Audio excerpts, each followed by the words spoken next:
From east of the Mississippi, investigating the unknown. Welcome to the show.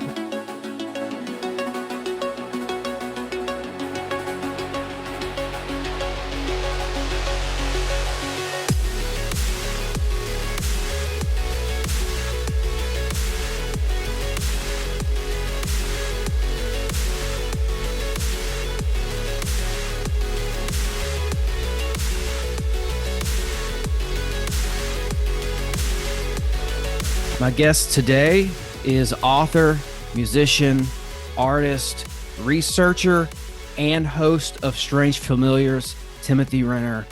Welcome and thanks for coming on. Oh, thanks so much for having me. Yeah, before you came on, actually, my power shut off. Just a real quick, and it cut back on, and the light started strobing, like dark green. Oh, that's weird. I know it's a dark green color that I don't have available because some of these lights have a remote and I've never been able to accomplish that shade of green. So I don't know what's going on. I don't know what's in store for us this evening. Well, let's find out. And I should mention too, before I had a podcast, before I knew I was going to have a podcast, I came across your show. And the coolest part of doing this is getting to talk to people who kind of had a hand in influencing me. So, and your podcast is one of the few shows that kind of had me aspiring to start my own. So Thank you. That's a huge compliment. That's the way I started too. There's a few podcasts I listened to. Sasquatch Chronicles was one of them. Where Did the Road Go was another. And without those guys, I wouldn't have done it either. So yeah, I love that. I take that as a huge compliment. Thank you. yeah, no problem. And yeah, it sounds like we're in the same boat on a different timeline because it's just a handful of these shows, these gems out there. Because there's 1,000 podcasts, right? Mhm. But there was only a few of them that really called me to, I guess, to try this. So Yeah. what? Yeah, I love podcasting in general because I think it's in a way in its ideal form. I think it's a wonderfully equal format, you know. Now there are some celebrities that come in and they get a leg up because they're already popular, but for the rest of us, we all kind of start at the same place, and it's a great community. It's just a great community. Everyone I've met has been wonderful. Like I haven't met like one podcaster I was like, oh, that guy's a jerk. Everybody I've met has been really nice and supportive, and it's just such a great community, and I really enjoy it. I love everything about it. Yeah, same here. I think from what I've gathered so far with people I've interacted with in this community, they're all very, very interesting and very intelligent. Hmm. And that's Yeah, and they don't have that. So I came from the music world, and there was not everybody, but you could definitely run into a lot of people with a real competitive streak. It seemed like they were really trying to get like everybody's after the golden ring or whatever, and they weren't too worried about what you were doing if and might actively be kind of trying to push you out of the way. It's not that way in podcasting. It's not we're not fighting for the audience because people can listen to as many podcasts as they want. And it's just like I said, it's that supportive community that I just find wonderful. Like we guest on each other's podcasts, we help each other out, we give each other clues like, hey, what equipment are you using? What does this, people, it's just great. Like it's just really supportive and wonderful. Yeah, absolutely. I was in the music world for a while as well. I'm in Nashville. Actually, that's where I live now. And I came out here. I was summoned out here by other musicians. So I know about the cutthroat antics in which you speak. Hmm. But I imagine it can get pretty bad there, I imagine. yeah, well, yeah, it can be. It can be. A lot of the people who make it out here have had time to sort of mellow out on their journey, I think. but at the end of the day, there's still that tendency to sort of get ahead of your neighbor, if you Mm. will. Yeah, yeah. It's just I don't know if it's baked into the music world or I don't know what it is about it, but yeah, it does exist there. And not everybody, certainly not everybody, but you do run into it a bit. Yeah, what attracted, this is what I really want to know. What attracted you to the subject of the the strange phenomena? Well, I always liked it. Like even as a little kid, I remember hearing about ghost stories. Like in I grew up in rural Maryland on a farm. And every now and then I'd hear about a ghost story. This place was haunted or a ghost was seen here. And I always wanted to go there. I would always bug my parents, like, I want to go there. And I didn't know why, you know. I don't even think as a kid I thought I'd see a ghost. I just wanted to go to those places where this stuff happened. Um, Later on I would have learned this is folklore and I love folklore. But I was interested from that young age, and then once shows like In Search of came on and things like that, it fired my imagination, and I really like, fell in love with the idea of Bigfoot, and had a few experiences of my own as a kid, which I didn't really connect until I was like much later looking back. Not Bigfoot experiences. I saw a UFO and had some other strange things happen around that stuff. But funny enough, even though I saw a UFO, I was still a Bigfoot kid. All I wanted was I'd read Bigfoot books and watch Bigfoot shows on TV, all that stuff. But then, got it to a certain age and I found girls in punk rock and I forgot about all that stuff and went off and had adventures in music and etc. And then as an adult, started settling down again and started looking this stuff up and found that, it didn't stop when I stopped. It kept going. And there was a, wonderful world full of this stuff. And I started exploring it again. And eventually I wrote my first book, which is about a local area here in York County, Pennsylvania called Toad Road. And I really dug in. And that's when I found my love for research. I just really like, started to go into the historical society, started uh, really spent a lot of time with newspaper archives and things like that, and just fell in love with like just digging up this information. And then from there, I started going on podcasts, and then I was like, hey, I want to do a podcast. So it all kind of, but it roots back to my earliest memories. I mean, I just always loved this stuff. Yeah, you said Maryland. I guess that's where it all started. And then you migrate to PA, and I was going to ask about PA because I love that state. You know, I've been going up my whole life to Pennsylvania. It's like a second home for me. And I was just curious, how much of that state has a place in this story for you? Did you find a lot of weird when you got to PA? Yeah. Yeah, when I started the podcast, I used to say, "Oh, no, I could do the same thing anywhere. It's just a matter of looking and you'll find the weird stuff." And I do that is true probably to an extent. But also Pennsylvania has a whole lot of it. I'm lucky to live where I do and be interested in this stuff because there's just so much here. There is a lot in Pennsylvania. Don't know why, but there's a lot of it here. So it's a good place to live if you're interested in this stuff. There's, just, 45 minutes away is Gettysburg, which is a Hmm. massive, ghost hunting place, and obviously the history there I love too, but I mean it's infused with this ghost hunting culture there. But we have Michaud Forest. It's just a little bit beyond that, which is probably your top one or two places in Pennsylvania for Bigfoot sightings, and then all kinds of other stuff locally. Just this wonderful place. Like I don't have to go too far to get to some really interesting stuff. Yeah, and I feel that way as well about being in Tennessee.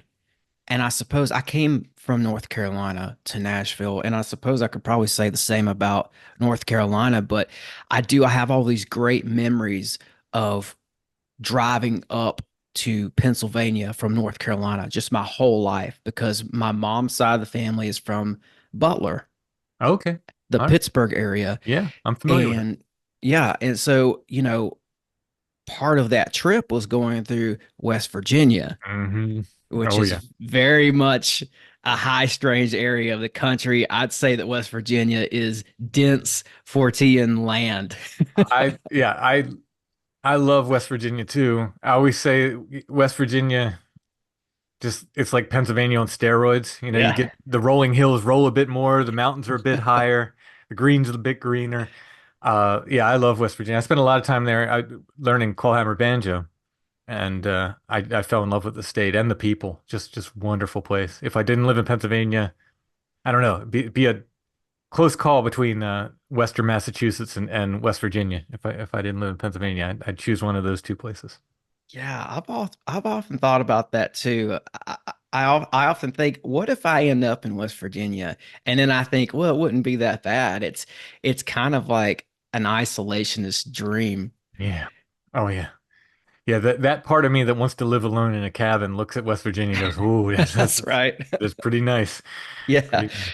And just going up through Flatwoods, Hmm. going sometimes I would go up through Point Pleasant, right? And then but of course Pennsylvania, I mean, it's right on the hills of West Virginia for weird because in Butler, where my grandpa's from, they had that Butler gargoyle. Oh yes. Yeah. Hmm. And I always thought that that was such a strange cryptid. And I often wondered if that, speaking of Point Pleasant, if that was not in some kind of a relation to Mothman. Yeah, I mean, I wonder that too with a lot of these sightings of these winged things because the descriptions of Mothman, if you read like Mothman prophecies, a lot of the witnesses were kind of describing it was something with wings, but other than that, a lot of the descriptions were a little bit different. And you're like, were they seeing the same thing? You know, and that's Hmm. so you wonder when you see these gargoyles and these some people call them these bat squatches, they call them. Yeah. You know, it was like, are they related? Are they the same thing? I don't know. I don't know. But yeah, I thought about that too as far as the gargoyle thing. Yeah, and I think too with some of the PA gargoyles, one of the characteristics that I remember seeing was that it dark figure in the road, witness sees it jump and fly and spread its wings, but not flap its wings. Hmm. Right. And that was, I think that that was a Mothman I characteristic. believe you're correct. Yeah. Yep. Yeah. There's a now this witness called it a Mothman that happened in York County here, Mm. very close to that area Toad Road I was talking about. In fact, less than a quarter mile away from it, really, basically right there. But very similar thing. They said it was this dark figure. It stood up. They had pulled over their car to look for at some deer, and this thing stands up behind their car. They see this thing stand up, and then the wings go out. It screamed, I think they said, but it didn't flap its wings. It just shot up, you know. Yeah. That's why I like this subject so much. It's those, I mean, impossibilities, Hmm. but yet oftentimes on the other side of that siding, you have a witness that's totally genuine. Yeah. Oh yeah. I mean, when I started uncovering these, and I wasn't the first one to do this. When I say uncovering, I mean like for myself. I started uncovering these wild man reports. They called them from the 1800s of what I believe are Bigfoot. It certainly sounds like it what they're describing. The thing that really hit home for me is these people are describing um, behaviors, right? So not only are they describing something big and hairy, but they're describing the behaviors that people today are describing. And these are very obscure articles I'm finding that take me a long time to dig out of these old newspapers. These witnesses today that are like, let's say I hear them on Sasquatch Chronicles, for instance. They're not reading these old articles and going, oh, yeah, I'm going to talk about this, this, and that. They're Hmm. talking about what they saw. And so are these people in these old newspaper articles. And they're describing some very specific things like recognizing a gun. Like they seem to recognize a gun when they put it out. Things like their problems or anger, or I don't know how to put it. They don't like dogs, right? So Hmm. they're aggressive towards dogs. Climbing on roofs. I mean, that's a very, very weird thing. That's a very strange thing. And when I hear that, I'm like, okay, okay. And people today are reporting it too. Slapping the side of their house, tapping on windows, all these things. And it's like, well, there's the same behavior these people are describing over the course of hundreds of years, And I'm like I said, I'm sure these modern witnesses weren't finding these articles and then saying, "Oh, I'm going to make up a story based on these old articles." It's just, it's not possible. Yeah. And I was telling you before a little bit, I haven't done a proper Bigfoot show yet, and I've been wanting to do that, and I haven't been able to decide if I wanted to start with Wild Man or with Bigfoot. But at the same time, at the end of the day, sometimes that's the same thing. But I'm glad you brought up the 1800s because I think that's a really cool place to start with this subject is going back to some of those older articles when they were called, often they were referred to as wild men. Hmm. Well, yeah, well, the wild man really starts in the Middle Ages. Um, Okay. and they would have called it wild men back then on up to the 1800s. About the time the West becomes aware of the mountain gorilla in Africa, I won't say discovered because the African people knew it was there already. But when the West becomes aware of the mountain gorilla, then you start seeing the very late 1800s, like 1890, really more around like 1900, 1910. You start seeing them called gorillas at that point. They'll say, there was a gorilla, a big gorilla was seen, outside of town. Um, so it's interesting how they change. Once the monster movies come in the 20s and 30s, well, then they turn into monsters for a while. The newspaper reports are like, monster scene, a big hairy monster scene. And then, Bigfoot, Sasquatch, all that takes over starting in the, 50s, 60s, 70s. So it's interesting the way the sort of naming goes. And when I mention gorillas, by the way, a lot of people say, well, they were escaped circus animals. Gorillas were extremely expensive back then, about the equivalent of $2 million today. Not everyone had it. Not every circus had one. Very few zoos had them. We knew exactly how many gorillas they had in the United States at any one time back then. I believe the New York Zoo had one and Barnum had one. That might be it. There might have been one other one out there that I'm forgetting about. They're very difficult to take. They didn't know how to take care of them back then, so they died pretty easily. So the idea that people say, "Oh, it's just an escaped circus animal," when people are talking about seeing gorillas, no, we knew where the gorillas were, and they were accounted for. So it just a gorilla does not explain, what these people are seeing. They were just using that word, for so they saw a big hairy thing in the woods. They called it a gorilla. Yeah, I think that sometimes tends to be this urban legend that has a tendency to like perpetuate itself, where it's like, just about every small town has that same story and that same excuse that Hmm. something weird happened and oh, it was just the train that crashed, the circus train. Yep. Oh yeah. It's in every town.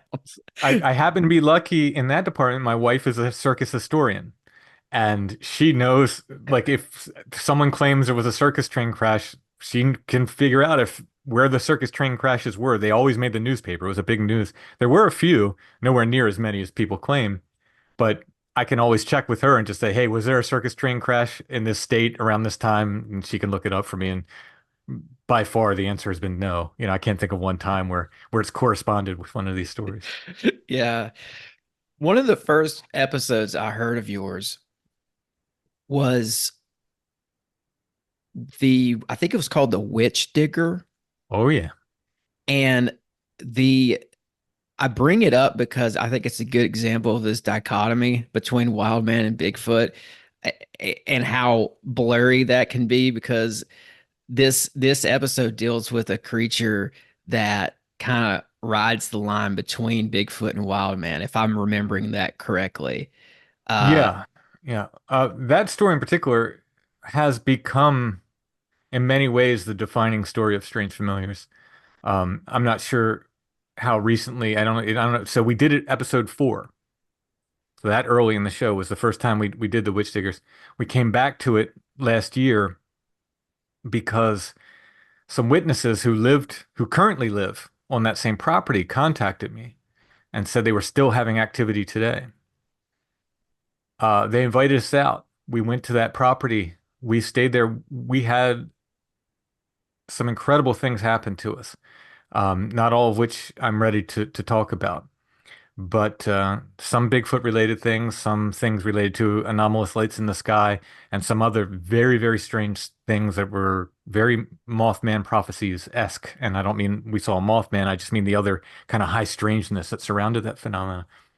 Um, we're currently working on this will be Strange Familiars Live. We're going to tell the entire Witch Digger story uh, live, the history of it, modern witness interviews, and then our experiences when we went to Indiana and did that. So that story has become incredibly important to Strange Familiars and to me personally. That journey to Indiana changed my life in a major way. So Changed I the way didn't know this, by the way. This yeah. is news to me. I just remember that episode because I went back and started from when I found Okay. your podcast. I went back and started, I guess, from the beginning, hmm and I just remember that. Man, that's so. Feel free to talk about that as much as you feel like you can. I guess. Yeah, so the Witch Diggers, it's an article I found. I'm doing these newspaper searches for these wild men, and I came up with this article, and I didn't know what I was going to do with it because it was before I had a podcast, I found it. And I knew I was going to collect the Pennsylvania stories, but I wasn't sure I was going to keep going. I think now I'm eventually I'm going to do the whole country. Hopefully. Hopefully I live that long. But I put it aside and I put it in a folder on my desktop. I was like, this is a really interesting story. And then when I started the podcast, the first three episodes were based on my first book. So really the first original content I made for the podcast was The Witch Diggers. Oh, And it was based on that story. So it's this family moves from Ohio to Indiana. They buy property in this area, and they're a Swiss family. Um, they're having a hard time there for various reasons, farming and so forth. But they're living, they're doing okay. But one day, one of the family members shows up at a neighbor and starts talking about witches. And it was so it was one brother named Nick, one brother named Sammy, and their sister named Susan. And Nick was kind of the caretaker of these two. The rest of they had a very large family, but their parents died. Two brothers were killed in the Civil War, and a couple other their other brothers died, I believe, in Europe before they ever got to America. So it's just Nick, Susan, and Sammy left, and Nick's actually younger than those two, but he comes back from the Civil War and starts taking care of them. So they move to this farm in Indiana, and like I said, they start talking about witches, and the neighbors are like, "What's going on there?" And Sammy, the younger brother, he starts talking about he's afraid to be in the house alone, and he just wanders the neighborhood all day long. They said he was a little he was probably mentally handicapped in some way. They in the census records they list him is not a nice word, but this is how we find this family in the census records. They list him as an idiot. So we know it's that family. We can find them pretty easily by their names, and then when Sammy is listed as that as such. But he starts talking about what he called monkeys with human heads that climbed through the window and scared him so bad that he didn't even want to talk about it. And they're also talking about seeing witches and so forth. Um, the family seems to go crazy together, all three of them, and they start digging this ditch. Uh, and anytime they come upon something like a frog or a worm, anything alive, they kill it and they say it was a witch and they drive a stick in the ground. So they're obviously like they're kind of losing it. The question is, did this paranormal activity kind of drive them to that, make them, you know, put them in this paranoid state, or is there something else going on? Eventually, the people come and they take them to the alms house. But then later, people coming through this area start seeing this hairy wild man, and he's carrying an axe. So it's this weird thing, and they think, oh, it must be Nick, because he escapes from the asylum at some point. And they said it must be him. It must be Nick. He come back to the neighborhood, but what they're describing doesn't look. It's not a man. They're describing a big hairy thing that runs on all fours, but it's carrying an axe. So it's a really, really interesting thing. And I love the article, and I always wanted to do something more with it. And last summer, I was talking to my friend John, who would end up going to Indiana with me. And I said, John, I want to do something more with the witch diggers, and I don't know what it is. I said, maybe we should just go to Indiana and drive around and see if we could find this place. I didn't I didn't know, like, the chances of that would be slim, but I thought maybe we could try. And about a week later, I got an email with the subject Witch Diggers. And I opened it up and it said, I live on that property and I'm still having activity today. Please contact me. I was like, this is a week after I said this to John. So I sent an email right away and I don't hear anything back for 2 weeks. Like, what is happening? Like, why won't this person contact me? They seem like so eager to talk to me. So I went in our Discord for Strange Familiars, we have this intention and prayer channel. And usually people use it for like, hey, my mom's sick, can you pray for her? My neighbor's not feeling well, things like that. So, and I went in there and I said, look, this isn't important as far as like nobody's health is involved or anything like that. But here's what I'd like. I said I'd like these people to contact me. Number one. Number two, I'd like them to tell me their story. Number three, I'd like them to come on Strange Familiars and tell their story. And number four, the big ask is I'd like them to give me access to this property. 2 weeks. Within 2 weeks of me putting that on Discord, I get another email from a different email address that says Witch Diggers as the subject line. It says, hey, we live across from this property and we're still having activity today. So this is yet another person. They gave their phone number. I called them right away. They told me the stories. They came on Strange Familiars. I said, hey, can we come out there? They said, you're welcome to come out here. I got everything I asked for, like to the letter, everything I asked for, which blew me away, right? So we made plans to go out there. I think this was in the fall. We made plans to go out in the spring. We went out in March. And now these witnesses, there's about 5 families who live back in this hollow. This is in southern Indiana, near this property. All of them, I think maybe, no, about 3 of these families talked to us. And we're going back and we'll be able to talk to another one, I think, in the fall. They all had activity. They all had stories, multiple stories. And the one that really blew me away, and the reason the witness contacted me, they didn't know anything about this Witch Diggers article. They had a cemetery on their property, and they sent away to the local historical society for information on that. And they sent them information on that cemetery, but they said, oh, this is in your area too. And they sent them part of the Witch Diggers article, not the full article, just like a little part of it. They type in Witch Diggers on the internet, they get interested, and up comes Strange Familiars. They listened to Strange Familiars, and the witness said she listened to it. And then when her husband got home from work, she made him sit down and said, now listen to this podcast, the whole thing, listen to it. And this is why. They had had Bigfoot activity, but they did not know anything about this Witch Diggers article. She had seen Bigfoot. They had some workers come to work on some power lines nearby. They had seen Bigfoot. They were terrified by what they saw. And their neighbors were experiencing weird stuff. But the thing that got them, they had an 80-year-old neighbor, and they originally thought he was senile when he said this. He called his son one night, and he said, come out here. I need your help. It's like late at night. I think he left a message. He didn't explain what he needed. And they go out to his house, which again is right across from this property. All the lights are on, all the doors are open. He's nowhere to be found. And they're looking around for him, and they call his cell phone. They can hear it ringing in the distance. They go and they find him under a piece of farm equipment, hiding. And they ask him what happened. And he said, monkeys with human heads climb through my windows. Same thing Wow. that the kid, without any knowledge of this article from the 1800s. Same thing. And that's what gave them chills and made them contact us. And when she told me that, obviously I got chills too. And I have to go. I have to go. Um, so we went out there.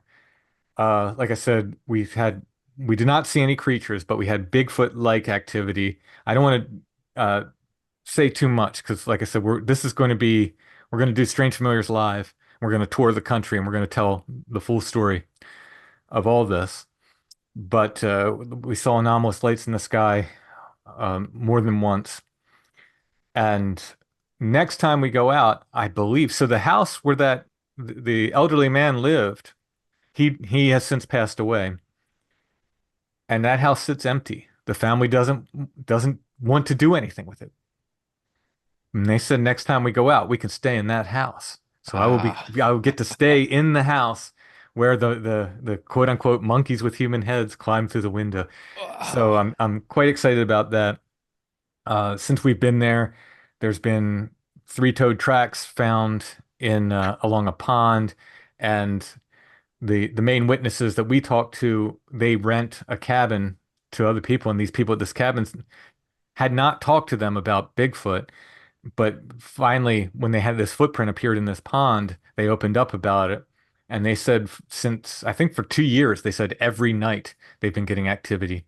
They said they get their house slapped, things, come through the woods, they can hear it howling on the ridge, et cetera, et cetera. So there's more for us to explore. And yeah, we'll be going out there again in the fall. I'm super excited. But it's just been this amazing thing. Like I said, life-changing. It's just been fantastic for us. Yeah, the three-toed tracks are these big Oh yeah. tracks okay. Yeah. Okay. So this, of course I'm speaking in the realm of speculation here, but it could be, is it big enough to belong to a Sasquatch? They look it. They Okay. look it. Yes. And th three-toed tracks are a thing. Mm-hmm. They're a very difficult thing for people who are married to the idea of a flesh and blood Bigfoot being out there, which I'm not. In fact, the longer I go on with this, the more I think that's very unlikely, if not impossible. Three-toed tracks are a big problem because the mammals, or rather primates, have 5 toes, and um, they don't look like syndactyly, which is like toes forged together. They don't look like that at all. They look like big bird feet, you know, very separate toes. And a lot of flesh and blood people say, well, that's inbreeding. Well, if you look up how inbreeding works, you tend to get more toes, not fewer, with inbreeding. Mm-hmm. So they're just weird. They're just Yeah, weird tracks. yeah, and by the way, I'm not in any of these clubs or groups. I wanted to make sure th that I had a show that didn't hinge on Bigfoot before I started talking about Bigfoot because Hmm. I'm not in the Bigfoot world, nor am I in the UFO world. I reserve my right to think that a lot of weird happenings might actually be connected. Sure. No, I mean, it's hard. The longer I'm in it, it's harder for me to disconnect them from each other. So much of this stuff happens together Yeah, that it certainly seems connected. Let's say that. it seems connected. That's the quote right there. That's the quote of the century. It does seem connected. I can totally relate with that. I mean, UFOs, Bigfoot, paranormal, fairy lore, and Hmm. then, you know, in the case of this great story that you found yourself in, you've got all this synchromysticism Oh going yeah. on. Oh yeah. And Yeah. that's a phenomena that I've experienced a lot more in recent years. But I've realized that the synchromysticism is almost like its own type of this. I don't know, like it's its own tentacle of this phenomenon, Hmm. or it's its own entity altogether. But it's somehow it's all intertwined, and it's like it's just like you with this witch diggers episode. I mean, it's interwoven in your podcast journey. Yeah. And now it's, I don't know, it's interwoven with the Bigfoot and everything else. Yeah. And so I went out there with my friend John, who I've known for many, many, many years, since I think probably since he was a teenager. I might have been 20 when I met him. He's a little bit younger than me. So I've known him for a long, long time. He went with me, and if you're familiar with the Hellier series, Tyler Strand from that. Absolutely. That's what I thought of Yeah, once or twice when you told me your story. Yeah, so Tyler went with me too. And the three of us have become, because of this, incredibly close. Um, it's again, I think this is part of the journey. We've become like very close and very like more than just partners in the paranormal or whatever you might say. Um, it's been really incredible and it changed us. I mean, we the three of us when we came back, we spent a week each of us in separate places, like very depressed and almost sick. Um, it's very strange, like this, but the whole thing is just it's just brought us closer together. Um, it's just been amazing and in a very spiritual way. Like John, again, I've known John forever, and I've seen this change in John, this incredible change in John, where he's just in this new sort of like it's like activated this spiritual side of him that's just been incredible to see. And it I like I said, it changed us. I think the paranormal can do this. Sometimes it can change people for the worse, but in this case, I think it just brought the three of us very close together, and it feels quite amazing. And it feels like we're supposed to be doing this. Like this is like something that we're meant to be doing. I don't mean to speak for him, but I think the other two guys feel the same. Um, so yeah, I mean that's part of it too. Like this idea of like this, I guess like kind of going on this quest, right? The three of us go on this quest and we end up, kind of closer at the end of it. Um, we all end up, I think, changed. And I don't mean like, I'm going to leave my wife or anything like that. Like not that kind of change, but just Mhm. your perspective on the phenomena is changed, I think. And Certainly. likewise, maybe your perspective on life, because I believe this is a human experience thing. And we've been experiencing it forever. That's why we have folklore that talks about very similar things going back in time. So this is part of what happens when we're here. Maybe I don't know if it's why we're here, but it's certainly something that happens and has been happening to people over time. So it just feels like this is my journey, this Hmm. a few times in my life I've felt like, yeah, this is where I'm supposed to be. And this is one of them for sure. It's remarkable, and it's remarkable how many doors had to open up to get you to where you're at with this. And also, I know you probably can't talk too much about the details of where this is, which I won't ask, but it does seem like this is intriguing to me. It seems like there's almost like a community of people there at this in this region who are all experiencing this. Oh yeah. Yeah, no, absolutely. They all talked to us. They all gave us interviews. Some of them have positions in county government. They have Wow. everything to lose, you know, Hmm. by talking to us. And they were like, no, I want to tell my story. They told us everything. And I tell you, one of the things we saw in the sky, I've said it elsewhere. I might as well say it here too. We saw a massive fireball. It manifested out of nothing, into the sky and moved in a very ghost-like fashion. It descended below the tree line, and when it went out of sight, beams of light shot up into the sky, like several beams of light. And then we were walking towards where we saw it go behind the tree line, and it popped up on the other side, just a little bit above the trees again, just enough to let us know, like, yep, you saw me. That was it. I was here.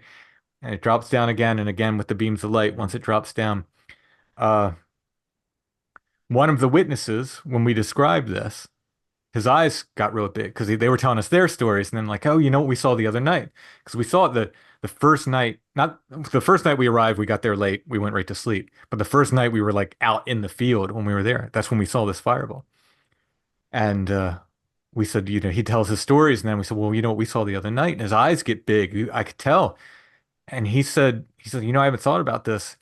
He said, I saw the exact same thing in the exact same place in 1988. Like, it, Wow. yeah. So one of the big things I'm left with, like just taking this fireball, for instance, Mhm. were we there? Did we walk into that field? It was about, I think it was 10, it was either 10:20 or 10:45. It was after 10 o'clock at night.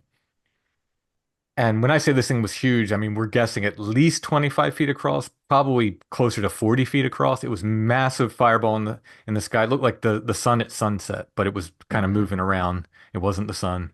It wasn't fireworks. It wasn't swamp gas. Yeah. It was a fireball. That's the only thing I can say. But one of the things that it's I want to say it bothers me, but not in the way that's like scary or upsetting, but it's just kind of like I can't figure it out. Is did we happen to walk into that field and a 1 in a 2 million chance or whatever it would be in time to see that fireball? Yeah. Or did it appear for us for some reason? And if so, why? You know? And that's the thing that kind of haunts me about it. And again, not in a bad way, but it's just this question I have. Like why did we see that? Yeah. Yeah. Um, I'm sitting here, I'm debating. I'm just going to tell you the story. It's a real quick one, but I've told it before on here. And, I just don't want to overtell it, but it's so applicable. So when I first started the podcast, I'm sorry, let me back up. Before I started this podcast, I was talking about it with a close friend of mine in North Carolina. And we were on the phone and we were talking shop about getting this thing together. And he had a weird moment on in the middle of the conversation where he goes, "Hold on." And he says, "I just saw these, I think, seven lights appear in a row Mhm. and then disappear." And then an explosion happened at a neighbor's house. He goes, Oh. he goes, I gotta go. I'll call you right back. So as I'm waiting to get back on the phone with him, I was in my living room and I stepped outside. And I stepped outside. I hadn't been out there for a minute yet. And I looked up and I saw a orb fly, an arc right in my field of vision. And it was, I don't know, 200 yards away, maybe very close. And it came from within the atmosphere and it went up and it arced and it went over a tree line across the street and it went down behind a tree line close to where there's another neighborhood street over there. And here's the thing, it blinked at me 3 times Hmm. as if to say, like you said, just making sure you saw this, just Right. making sure you see me. Right. And it was so intentional. And of course, I'm getting back on the phone with my friend at this point, and I'm like, you're not going to believe this. So he has a UFO sighting in North Carolina. Hmm. Moments later, I have a UFO sighting, for lack of a better word, in Right. Tennessee. Right. We're talking about doing this podcast about the supernatural. Right. And it's like, at what point, at what point is any of that a coincidence? Exactly. To anybody who would say it was, I would say, how rare would it be for somebody to see that? Incredibly rare. Yeah. And then to have two people see that who were just talking on the phone with each other, not the same thing, but light anomalies in the sky, whatever you want to call them, in that short, you know, expanse of time, and then talking about this stuff.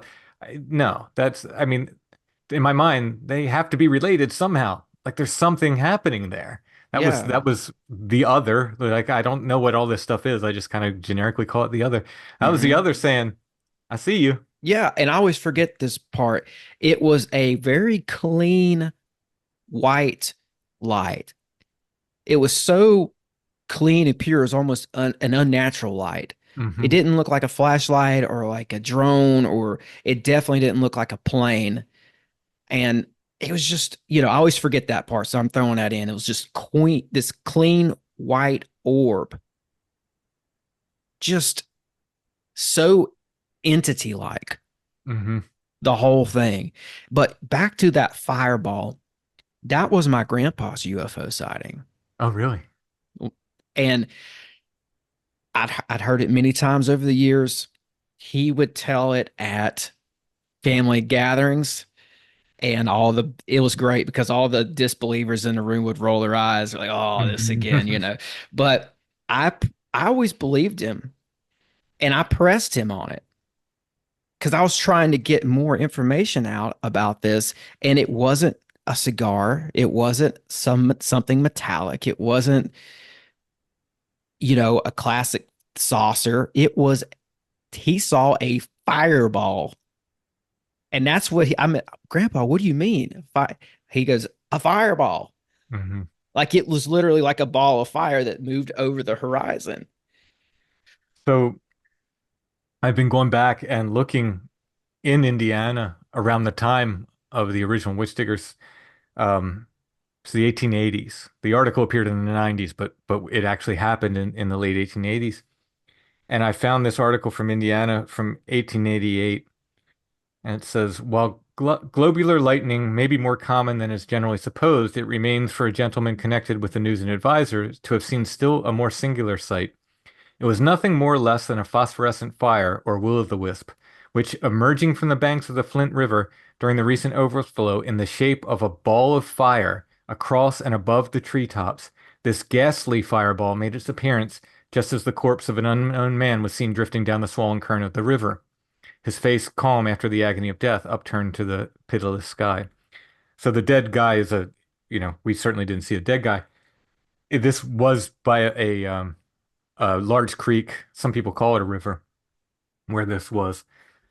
But when they describe it as this ghastly fireball, that's what I mean. The first thing Tyler said is like, he said that thing's a ghost, by which he meant, I believe it had the nature of a, it did move in a very ghostly way. It Mm. kind of did this fishhook motion down and, below the chin, but it moved very ghostly like that. So when they say this ghastly fireball in that article, first of all, there we go. They're talking about a fireball in the sky in Indiana around the same time as the Witch Diggers. Very interesting to me.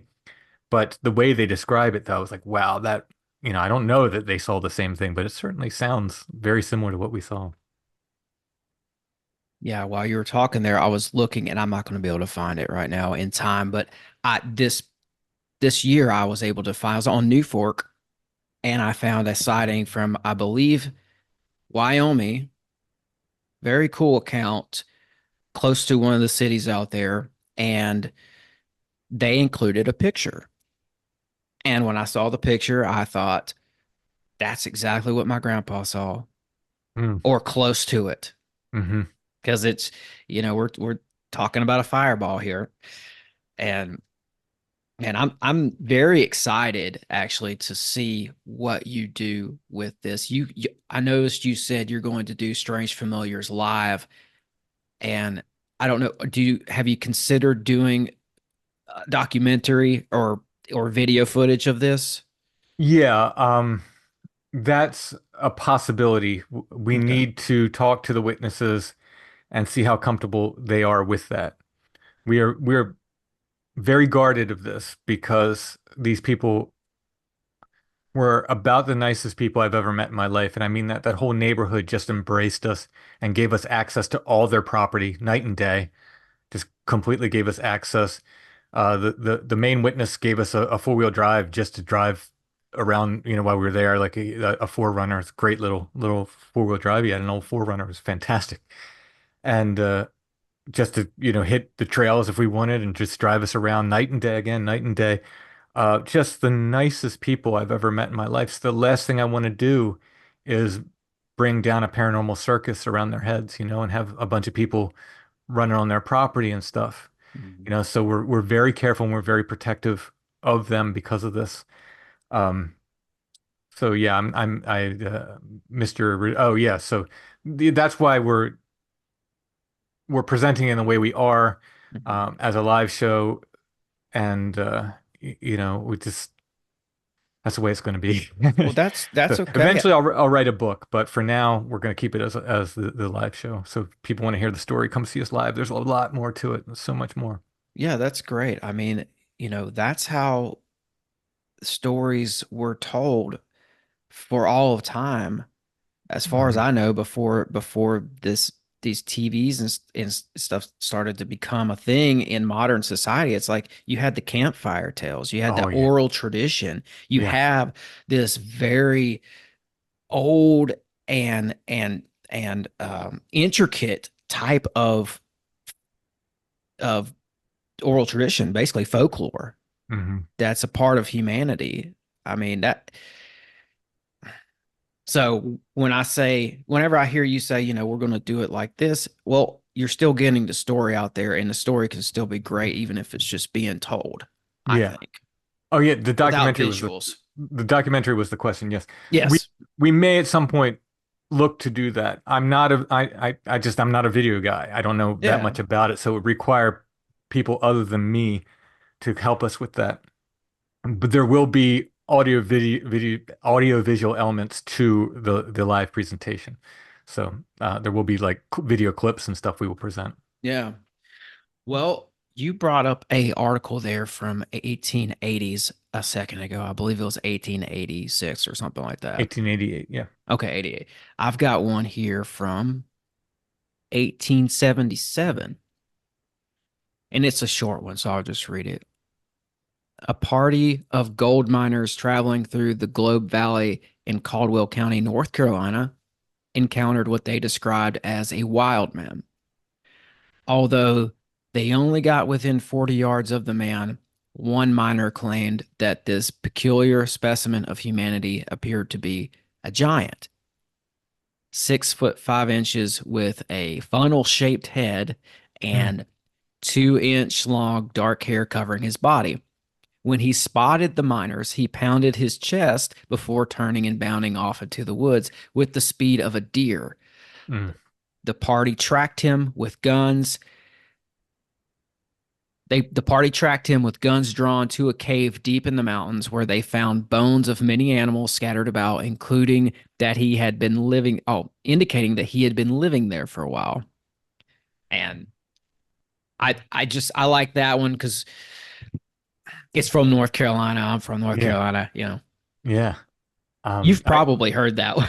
I don't know. Like I've collected so many of these Mhm. reports, and I did a book for Pennsylvania. I did a book for the West Coast, California, Oregon, and Washington State. And I'm about ready to do one for the East Coast. So North Carolina will be in that. I don't know if I have Mm. that one or not. I'll have to look back in my files. It's been a while since I looked. I've been writing other books and stuff, but it's so typical of these other wild man stories, you know.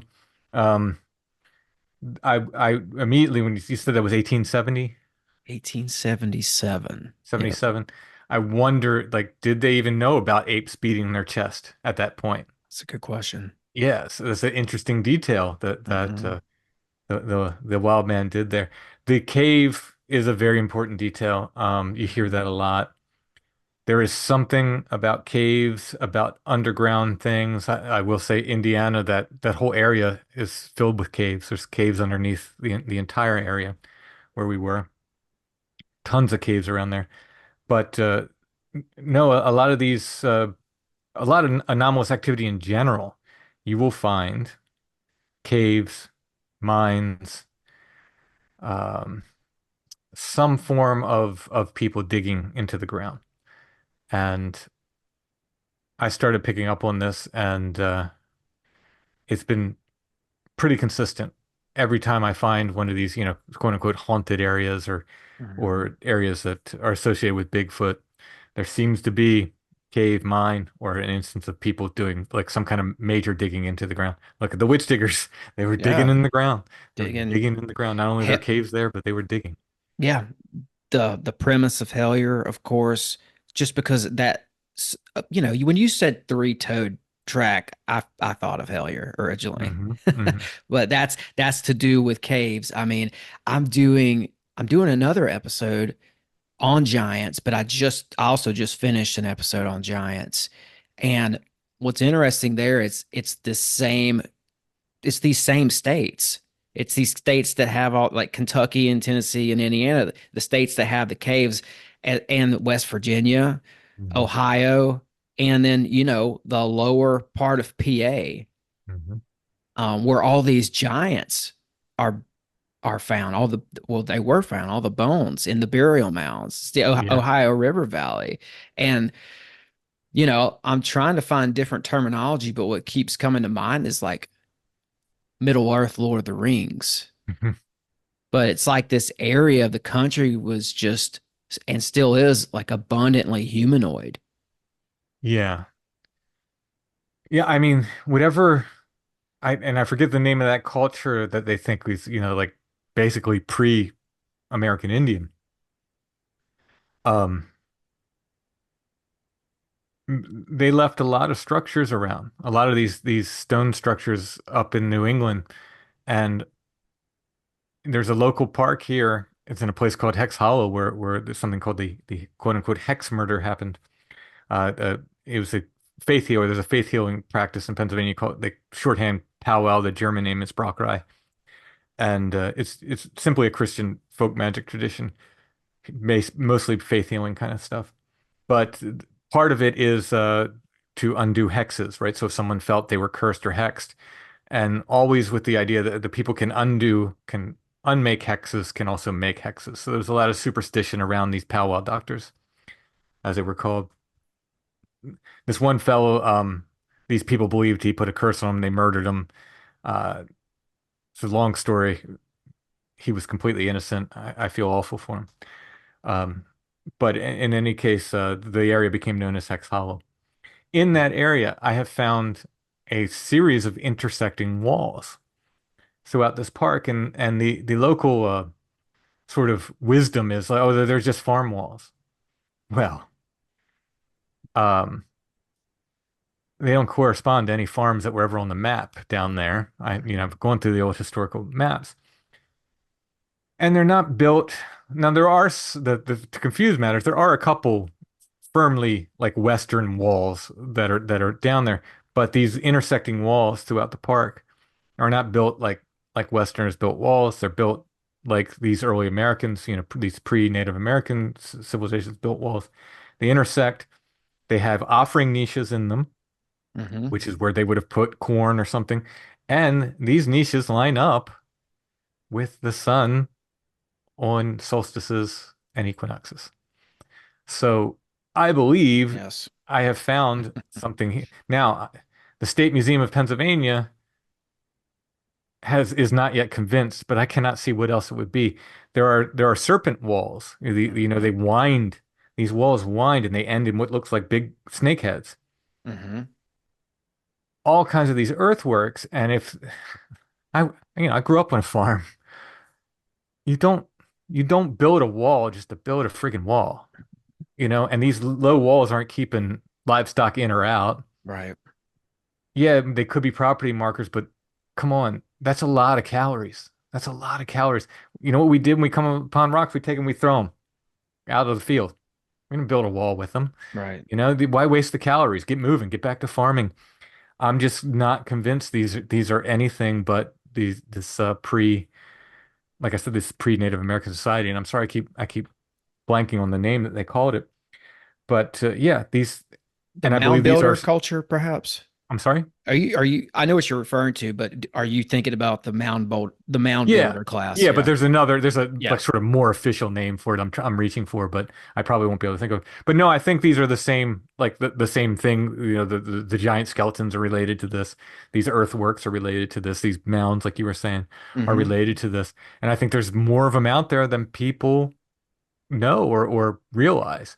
And I think sure you could walk through the woods, you see a wall, oh, it's an old farm wall, but it's just when you like I said, when they start intersecting, they go north and south like on the compass perfectly.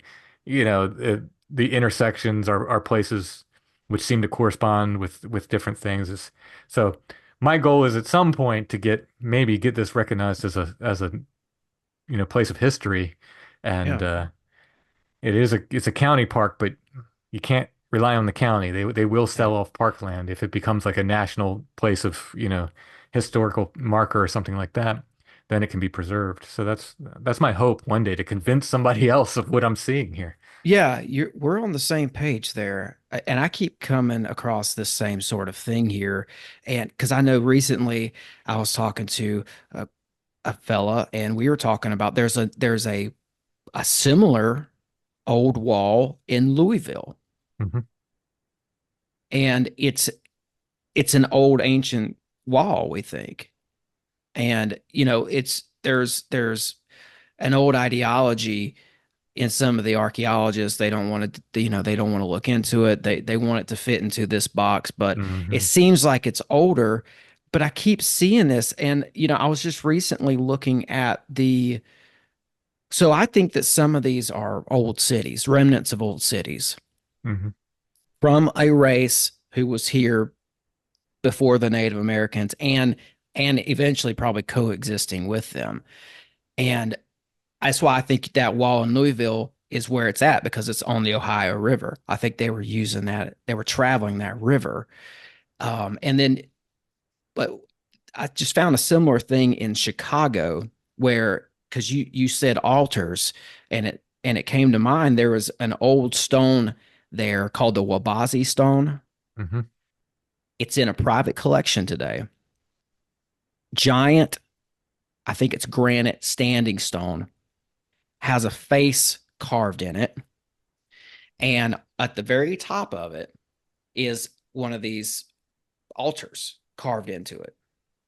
I think you said niche altar or something. Is They're offering niches. They're like offering little, they're niches. spaces in the Yes. wall, for to Yes. put usually like corn, I guess, or something like that they Hmm. offer. Hmm. Yeah. So it's got that. And this was in Chicago for forever. It was there before, I think before the city was Chicago. And it was right at the mouth of one of the rivers there and the Lake Michigan. And it looks like it was a place where the ancient peoples, do you know about the copper mines? Yeah. Yeah. They were mining all that copper on Lake Michigan, and they were headed to wherever they were headed, and they were on their way to the Mississippi, and they're going through one of these rivers in Chicago, and they stop and they do their offering Hmm. for well-being, for safe passage. And I also have an old map I've been studying. It's the Terra Australis map, and it's from 1570 something. And right above Chicago, it's got, or right where Chicago is today, it's got on that map listed Chilaga. So, it's just, it's, it just got me thinking. I'm like, well, I think maybe when the ancient people were mining that copper and they were doing their altars, in the area that Chicago is today, it must have been a port city, possibly called Chilaga. Oh, okay. Yeah. Yeah. I know that's a lot to connect there, a lot of dots, but No, I mean, I think there's this this again, this pre-Native American civilization. They seem to have been at least east of the Mississippi, almost everywhere. Like it must have been a massive society, Mhm. and I can absolutely believe they would have networks of, using the rivers and so forth. Mhm. You said something about powwow. Have you ever seen this book here?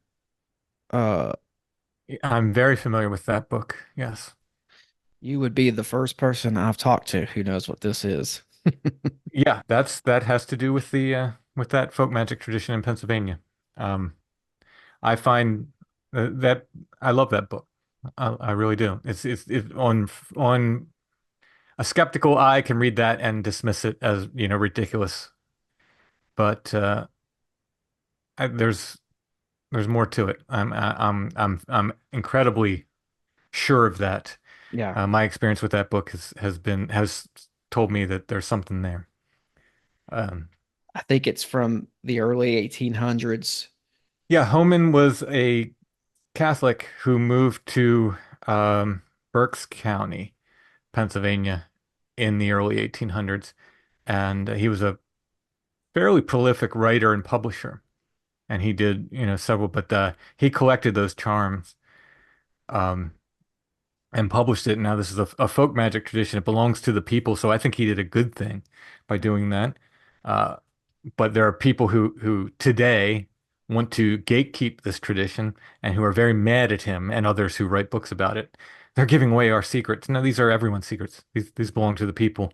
Mhm. So I think he did a good thing by writing it down. And this book was fairly ubiquitous throughout the Pennsylvania Dutch region. Most people who have family here for a long time, they have a copy that maybe that was their grandmother's or something. Um, I collect copies of it. I have copies going back to the, Oh, I think, really? 1860s, maybe earlier than that. I found Do they line up pretty well? Is it the same content?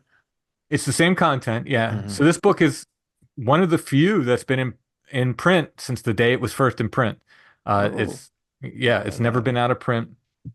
Um, various publishers. Now it's in public domain, so anybody can publish it, but still, it's never been out of print. But yeah, the original content is the same as what you have there in that Mm. reprint. But the interesting thing is in these old copies, these were user copies.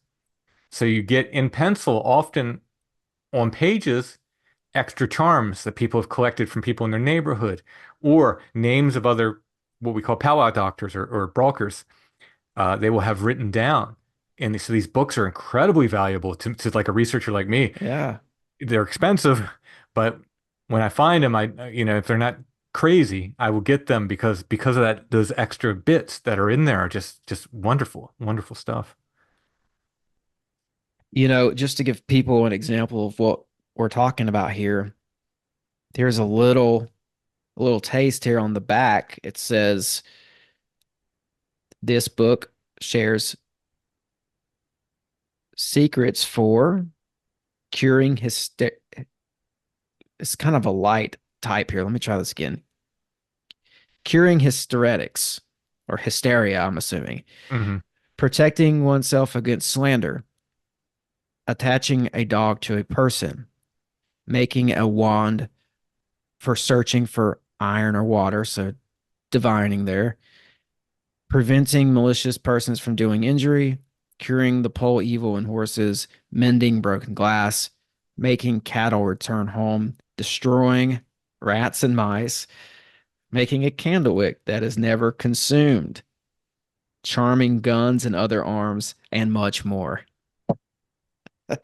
The hex murder I was mentioning Mm-hmm. before, the fellows that believed they were cursed, they were told by a woman they had to get either a lock of this guy's hair or his copy of The Long Lost Friend and bury it 6 feet underground. So that's how embedded that is in the culture here. And you do find it. So some of the Pennsylvania Germans did move into Appalachia, so you will find pockets of it in Appalachia as well. Appalachia, it's changed. When I was learning banjo in West Virginia, I had a banjo teacher from West Virginia tell me, if I hear you say Appalachia, I'm kicking you out of this class. Now everyone says, no, no, it's Appalachia. So Yeah. trying to stick with it, but that's why I say Appalachia, because someone from the region told me I better not say it any other way. And that got in my head. Yeah. Well, But I, I lived in the region. I'm for a long time. In some of my formative years, and you could say it however you want. okay, yeah. So in Us any young case, Appalachians or Appalachians, we don't care what you say. in any case, you do find pockets of it throughout there, so which is really interesting. So because it gets in sort of mixed in with what they call granny magic, the Yes. Appalachian Hmm. granny magic, the folk magic traditions there.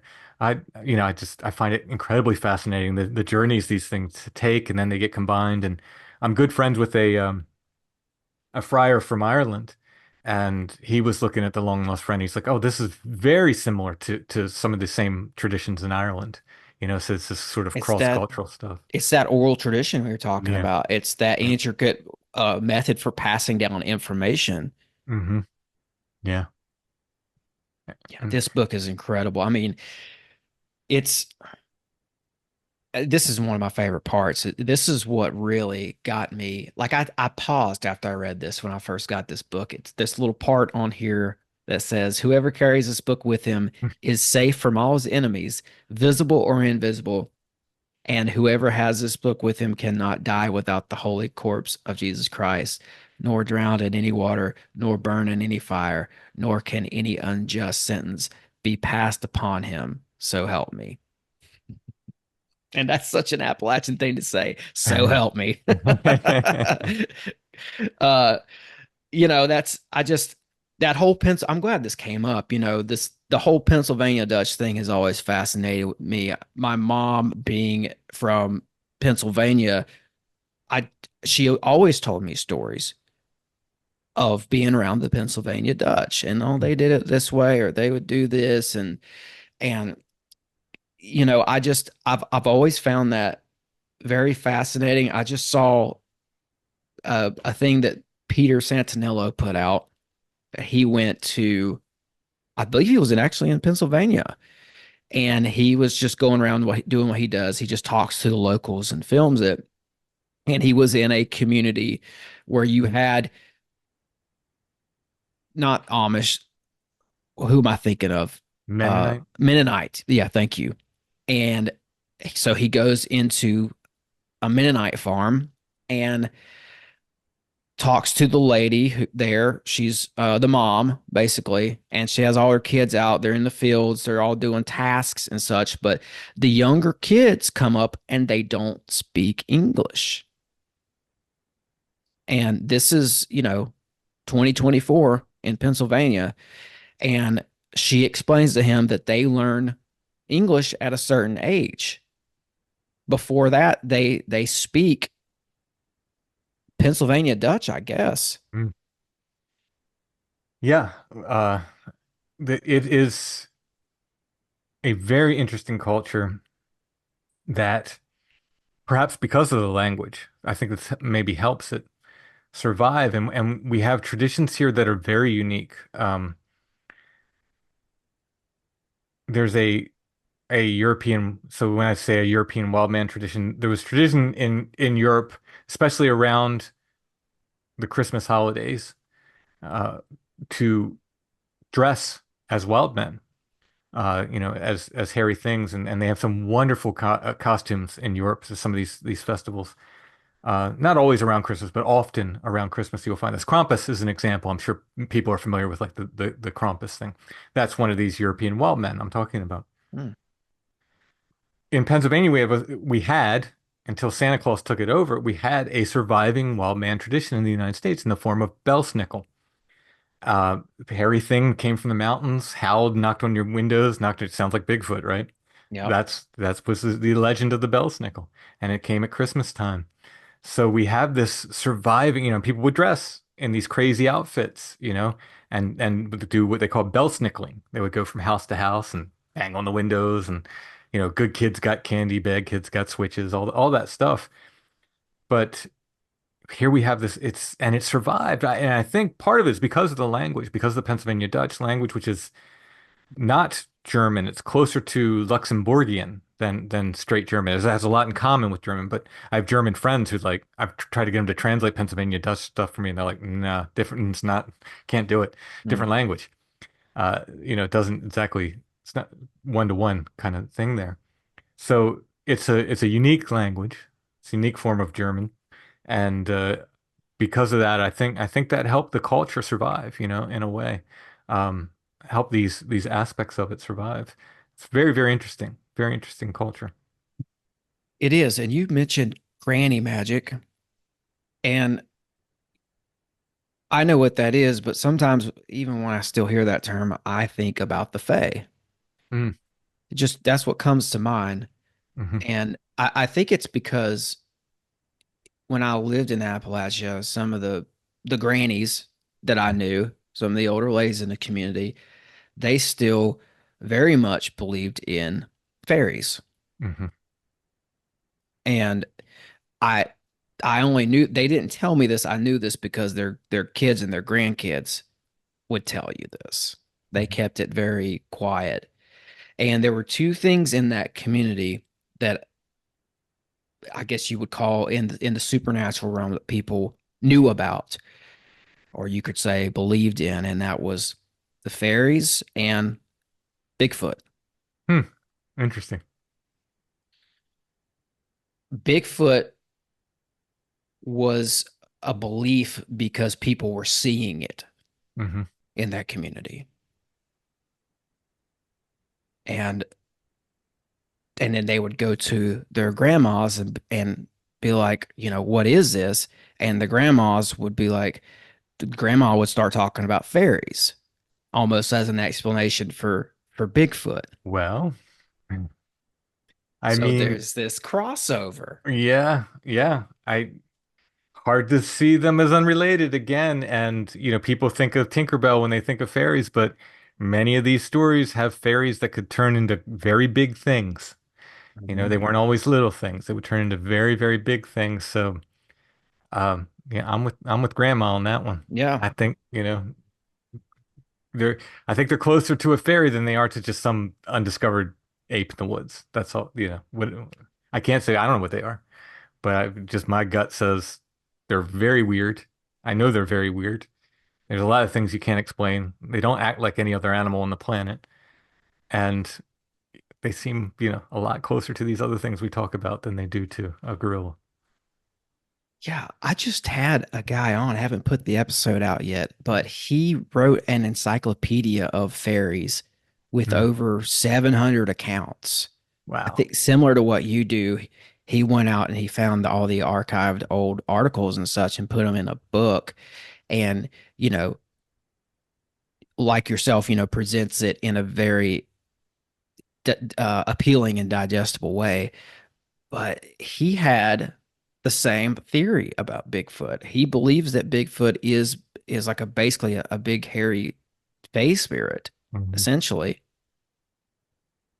And he was talking about the Book of Enoch because in the Book of Enoch, there's this story that these there was like an ancient battle, like a cosmic battle, and the celestial spirits fell to Earth, and wherever they landed, they became a humanoid fixture of that topography or geography, that landscape. So, you have mermaids for water and fairies for air, and for woods, you have wood boogers, I guess, or Sasquatch, right? No, And I mean, yeah, absolutely. Yeah. They seem to be, I mean, yeah, sure, you get Bigfoot in the desert too, but yeah, they like it seems so related to me. It seems so related to me. it's this Earlier idea of a hairy earth spirit, but go ahead.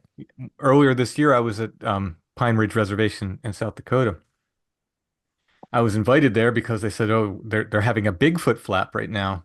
Do you want to go collect stories?" Oh, heck yeah. Like when am I going to get a chance to do that again? Wonderful people. The Lakota I met were lovely and shared with us their culture and their stories and is another just wonderful life-changing trip. I've been very lucky to have some of these. But I was impressed by them because literally everybody I talked to except one person had a Bigfoot story. There was no question to them whether real or not real because it was there. You know, it was real. But I asked everyone, what do you think it is? And every one that I talked to said, oh, it's some kind of spirit. Mhm. It's some kind of spirit. And they also have little people there, you know? In the same area, they're seeing Bigfoot. In fact, literally in the exact same area, some of these stories I collected, they saw what they call the wee wee low, the little people. And then they saw, another person saw Bigfoot at the exact same place. It's right by this creek. So yeah, they're firmly convinced of the reality of it. There's no question to them. Yeah, no, it's here. But is it they never said, by the way, they never said gorilla and they never said ape man, nothing like Hmm. that. They all said man, hairy man or big hairy man. That's how Hmm. they described him. And I asked one of them was telling their stories, one of the Lakota was telling me the stories, and I said, I've noticed nobody here says compares it to a gorilla or an ape or anything like that. And she said, oh no, no, no, it's a man. It's a man. Big hairy man. Yeah. So I found that interesting too. There was no gorilla talk, nothing like that. But yeah, they're all. But I would say even after they said, "Oh, it's a big hairy man," I said, "Well, do you think it's like like no, no, no, it's a spirit. It's a spirit of a man." That's what they say. Um, so it's incredibly interesting. Like it's just completely there. There's no question to them that does it exist? Does it not exist? No, it's here. It's here. Yeah. The general consensus is that they think it's some kind of omen, though, and it could be something good or bad. So I think. and I'm sort of paraphrasing from the people I talk to, and I don't want to misrepresent the culture as a whole, but this is just my impression from the people I talk to, was that they don't want to see it because they don't know if it's a good or a bad omen. So they'd Yeah. rather not see it at all. You know. That's what that's what was happening in Appalachia with the fairies. It's that same idea. They'd rather not deal with it Hmm. because they don't know, I guess, if it's coming or going or good or bad or what. Right. Yeah. Yeah. Could be good, could be bad, but why take the chance? Yeah. Yeah. Yeah, and I got this article here and this is going to tie in with what you just said. And I tried to find a couple articles here. I'm not going to lie that maybe you weren't familiar with, so I tried to go Hmm. real deep. I don't know if I can achieve that or not. But have you ever heard of the Russian wood goblin? Um, Not by that name. I don't know if we're Okay. talking about the Leshi, I believe it's called. Is it the same guy? I don't think so. Maybe, Okay. but I don't see that name. So Okay. this goes back to the 1500s, and the source is Vadim A. Chernobrov. It's from Encyclopedia of Mysterious Places in Russia, and it says local peasants in this village located south of Moscow encountered a hairy humanoid entity, the so-called wood goblin, Hmm. in this legendary place near the banks of the river Moskva. The frightened locals quickly fled in terror. Other reports indicated that these giant hairy entities have been seen in this area on several occasions and for centuries, and reputedly are able to slip into our realm from another dimension. Wow. Rumor, Wow. yep. Rumors indicated that there was a gateway or portal into another dimension in the area where large dolmens were located at the Hmm. bottom of the Golosovia Gully. So we're back to like ancient sites here now. Right. Uh, Yeah. decades later, decades later on, there were reports of mysterious disappearances of residents in the nearby villages of Dyakovo and Sadovniki Hmm. between 1825 and 1917. But the legend has been around since the 1500s. Wow. And it seems like if you were to ask the locals, the consensus is that this thing's coming in through a portal or something. Yeah, it's interesting. That's super interesting. Yeah. Yeah, I can send you that one if you want it later. Yeah, I'd love it. Absolutely. It actually gives another source too. So I think there's like an amalgamation of sources for that Wow. one. But Yeah, yeah. that's yeah. So we collected a lot of this folklore worldwide. My co-author Joshua Cutchin and I for the two-book series we wrote called Where the Footprints End. And that tackles all the weird stuff associated with Bigfoot. And there's no shortage of it. These are two very thick books we wrote. But a lot of this worldwide folklore like that, and I know I don't think I had that one. But you find so much of it. There's these legends all over the world. Seems like wherever we live, we being humans, next to us, there's always the wild man in the wilderness, whatever that wilderness is, if it's the forest, if it's the mountains, even the desert sometimes, as I said. But there's always a wild man. Even in places that have large primates like Africa, they still have a wild man tradition. And the islands, some of the islands. Oh yeah. Oh yeah. Yeah. It's So like it's, you can go to the far corners of the earth and get all the wild man accounts on your way to the end. And when you turn around and come back, on your way back, you're going to be discovering new wild man stories. yep. That's my experience. Oh yeah. Yeah, they've always lived beside us in the woods. Now what does that mean? Yeah, I don't know. But our ancestors have been telling these stories all over the world, as long as we've been around. Um, you know, Hmm. perhaps a Jungian archetype, right? That we are manifesting in some way. Humanity again, being we. Who can say?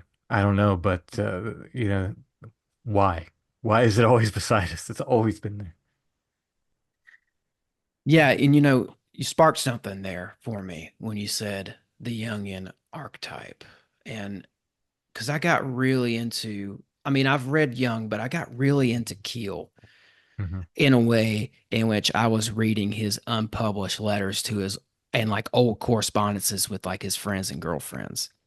So I was I was going through his letters, and most of these are like, like I say, they're unpublished, and I was able to somewhat track his state of mind through the late 60s and into the 70s. Mm. And this is a man who threw himself at the phenomenon.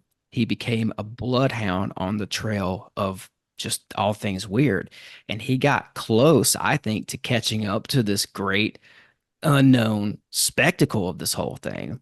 But on his journey, what I found was that this was a guy who was hitting these pockets of frustration Mm. because when you can't conclusively catch what you seek, you are at best adapting a theory. Right. And I think that he's constantly stuck in this state of here's my theory, I've got to tweak it again. Hmm. But it's the dot dot dot, the eternal dot dot dot. And I call it the kill conundrum. And I recently included it in the title of an episode just for people who are paying attention. I'm just kind of nerdy about it. But honestly, I think he was frustrated because he thought that he couldn't find real conclusive proof. Yeah. But I'd argue that he proved that there is a whatever we want to call it. I'll just call it for the sake of this conversation like an ancient cosmic intelligence. He almost proved that there is one by the amount of time that he sacrificed Mm. by searching. His physical and mental dedication to the study itself was a form of proof. And also if you really want to go deep, alchemically, egregorically, if you want to take into account maybe a form of esoteric manifestation, if this phenomenon did not exist before Keel, perhaps it existed after Keel because of Keel. Uh, yeah. I mean, he did not have a good time, especially later in life. And people would talk to him, and I've seen interviews with him where people would basically say, "I want to do what you did," and he would say, "Oh my God, why? Like, why do you want Yeah. to ruin your life? Like, you trying to ruin your life?" Allow me to change my theory next week, Yes. but I evidence is a problem. And I wrote about this in terms of Bigfoot evidence and where the footprints end, but it applies across the board with this stuff. Evidence is cool, right? Like if I find footprints, I am absolutely going to make casts out of them, and that would be super cool. But my goal is not to take this to science and say, see, this is real. See, it's fruitless. This is a fruitless pursuit. The evidence we do collect tends to go missing. Um, anything like blood samples or hair samples inevitably comes back inconclusive. They'll test it once and they'll get something like unknown primate. They'll send it to a different lab and they'll come back, no, that's a bear. You know, complete or just inconclusive. It's contaminated. It's inconclusive. We can't use it.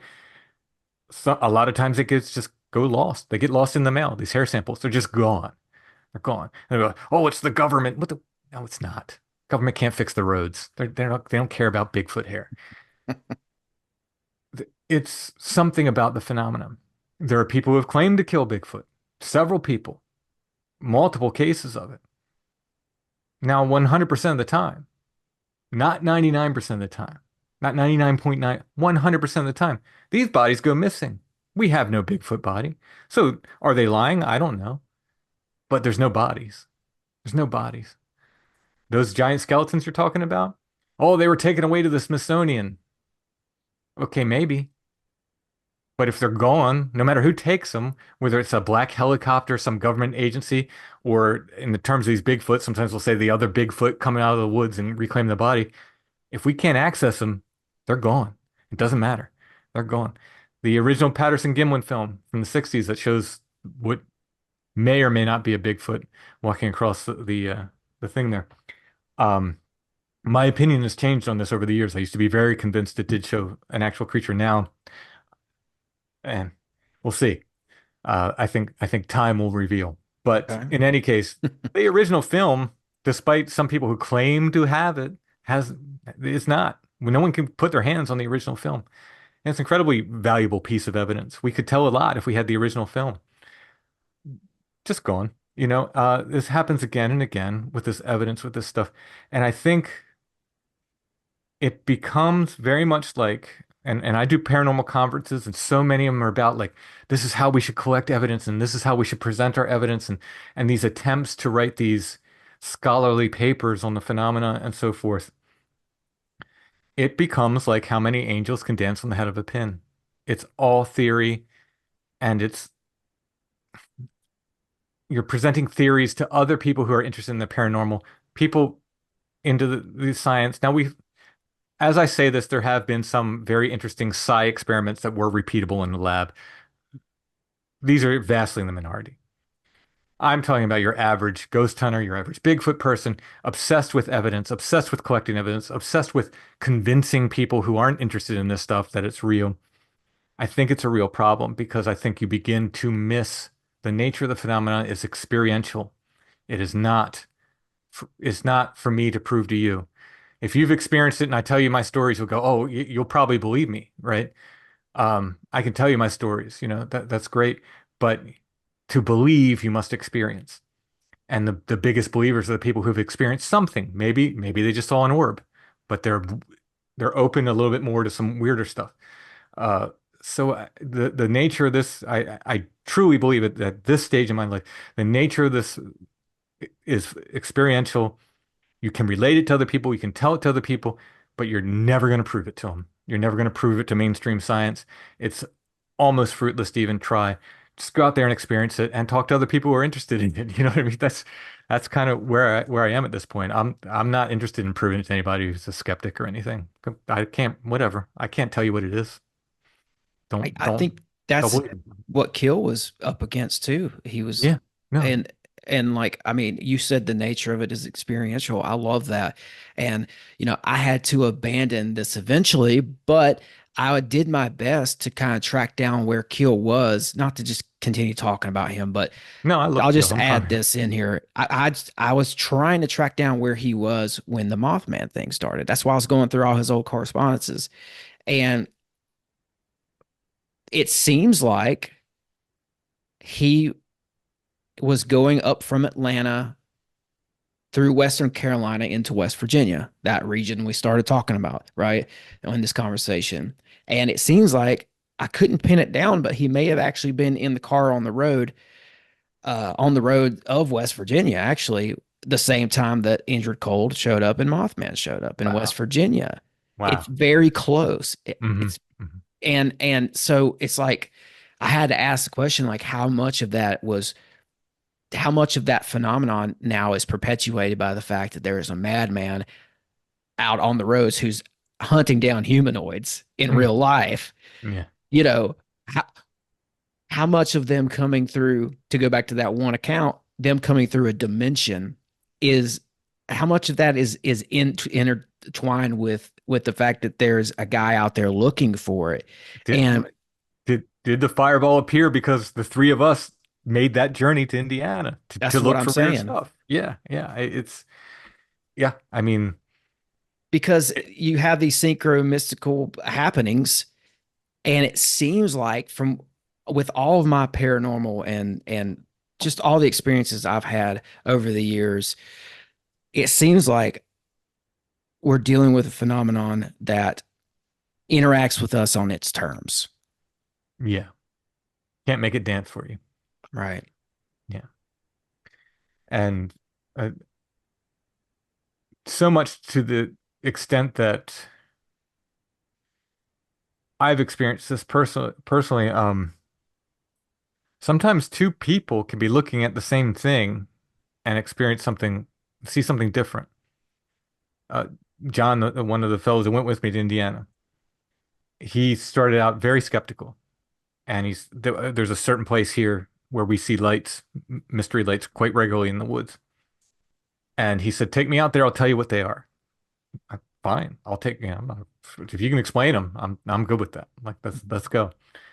So we hiked into this area during the day and we just waited till it got dark. And not only did we see them, but we saw them in a way that we never saw them before. I don't know if it's because normally we would sit outside of the woods and look in.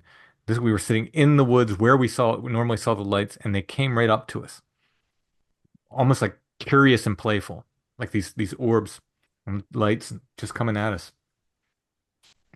And at one point, John dropped to his knees and he was trying to catch one. He was trying to grab one out of the air. He's laughing because he's like, I don't know what these are. I said, I told you. I told you. And he's reaching up and trying to grab one. And I was about 6 or 8 feet to his left, and I was looking at what I assume was the same light. And I said, John, what do you see? For some reason, I asked him, and he says, oh, it was about the size of a ping pong ball and was glowing. I didn't see that. I saw just a little single, looked like a little LED light. That's all I saw. Hmm. It looked like he was trying to reach up for a little LED light. So I'm pretty sure we were observing the same thing and seeing something different, which is, leads me to wonder, like, does this stuff, is it like a video game and it's skinning this phenomena, right? In different ways. I think it is, and it wants you to play back and interact with it Oh, it sometimes. definitely wants some kind of interaction, whether that's fear response, whether that's it's looking for something for sure. For sure. I don't know if it's always looking for fear like sometimes I think it's like it doesn't realize that what now obviously if it's a big giant ape monster screaming at you, I think that's trying to engender terror. No question about Yeah. that. But some of these things that like it almost doesn't realize how creepy it is or how weird it seems to us. Like it doesn't quite speak our language, you know what I mean? But it's just trying to get our attention. Hmm. Had an instance where I was in the woods and I had heard some wood knocks, and I really didn't want to go back in the direction of the wood knocks. So I knew the trail looped around the other way. I was by myself, and it was an area I hadn't been in. We really don't have time. One day I'll tell the whole story of this whole area. It's a very involved story. But I hadn't been there for a while because I'd been attacked by a rabid raccoon, which I believe was related to a whole bunch of other synchronicities and something I did wrong. I think I was sort of being smacked on my butt by the phenomena for screwing up a little bit. Uh, in any case, I hadn't been there much since this rabid raccoon attack. Um, I put the raccoon down. I won the fight. Uh, Good. but but I'm glad you're I still alive from the bite. it didn't bite me. I Oh, still had to oh, get rabies shots because I've been hiking through the thorns. I had cuts on my legs. And I broke its neck. But in the process of doing wow. that, I had a big walking stick. Okay. In the process of doing that, I split it open so it was bleeding, and they were like, just because you had cuts and stuff, you need to get rabies shots. So I didn't get bit. I stopped it. I had to put myself between the raccoon and my son who was with me, and I was like, we it was during the day, shouldn't have been out during the day. I told my son, Hmm. run. I tried to run. I looked and I was like, I'm not outrunning this thing. So I just thought this is gonna suck because like raccoons can tear you up. I thought I got one shot. If I hit this thing with my walking stick before it gets to me, that's my one shot. And divine intervention, I don't know. I got it. I broke its neck with my walking stick. One shot. But I knew I couldn't let it get to my son. That was the only thing I have to stop this thing. It's between me and my son.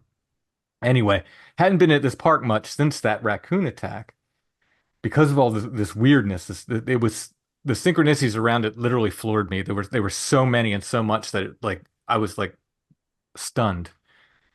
And I was like, I don't know if I want to go back there. And I didn't go back there for a long time. But I think it was like the second time I went back to solo hike there. I hear these wood knocks. I don't want to go towards the wood knocks. I go the other direction and literally turn the corner, and there's a dead cat, like right in the middle of the trail, perfectly laid out, no sign of predation. No, it wasn't a coyote kill. It looked like it just keeled over in the middle of the trail, perfectly parallel, like perfectly in the trail, as if it was walking the trail and just keeled over. Um, Now, I initially took this as something very sinister because of what had happened with the raccoon. And there's relations to other dead things that work into the story. Again, it's a very, very long story. But I was like, oh, and it really took me back, and I was like, really like, but I talked to my friend, Brother Richard, the friar again from Ireland, and he said, well, maybe not. He said, maybe it was just trying to get your attention, and it doesn't really understand that that's really creepy to us. You know, that's a really creepy thing to us. Maybe it was just in a way saying, welcome back. Here's some weirdness for you. And it didn't mean it in a sinister way. So I think that maybe sometimes that can be the case. Sometimes. I don't know though. Sometimes it can seem very, very sinister. I'll say that. Mhm. Yeah.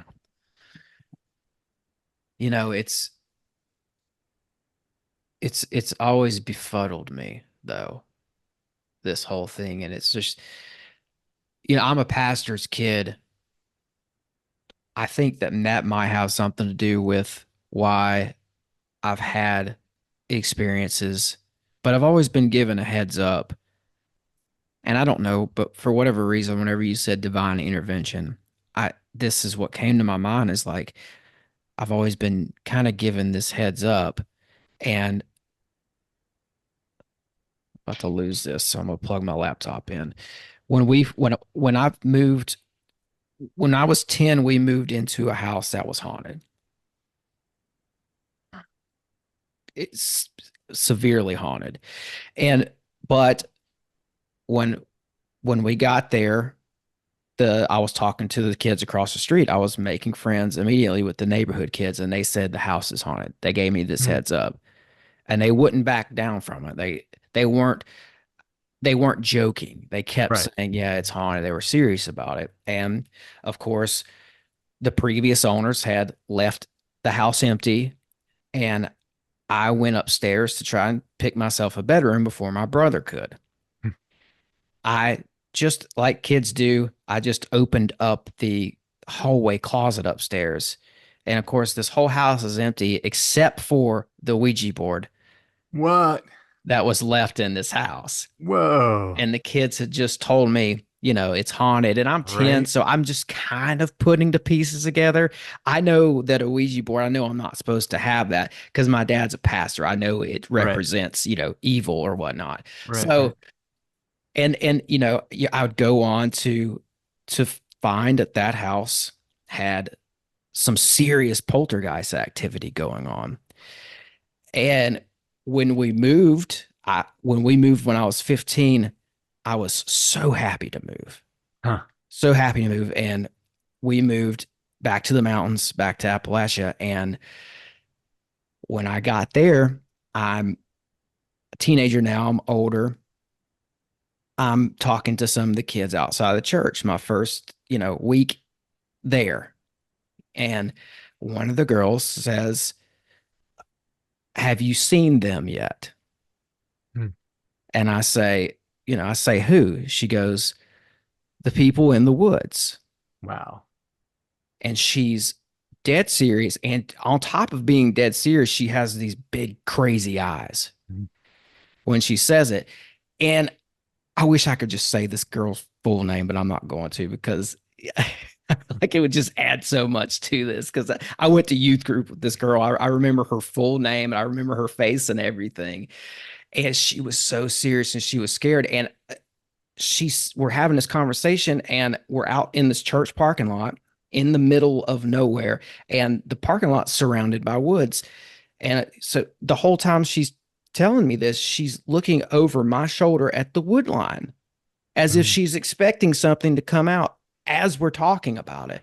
And come to find out, it took a while. It took a while for me to put together the pieces, but she was talking about Sasquatch and she Wow. was 100% serious about it. And her friend in, I went to youth group with all these kids. Her friend was a girl who I dated for a while.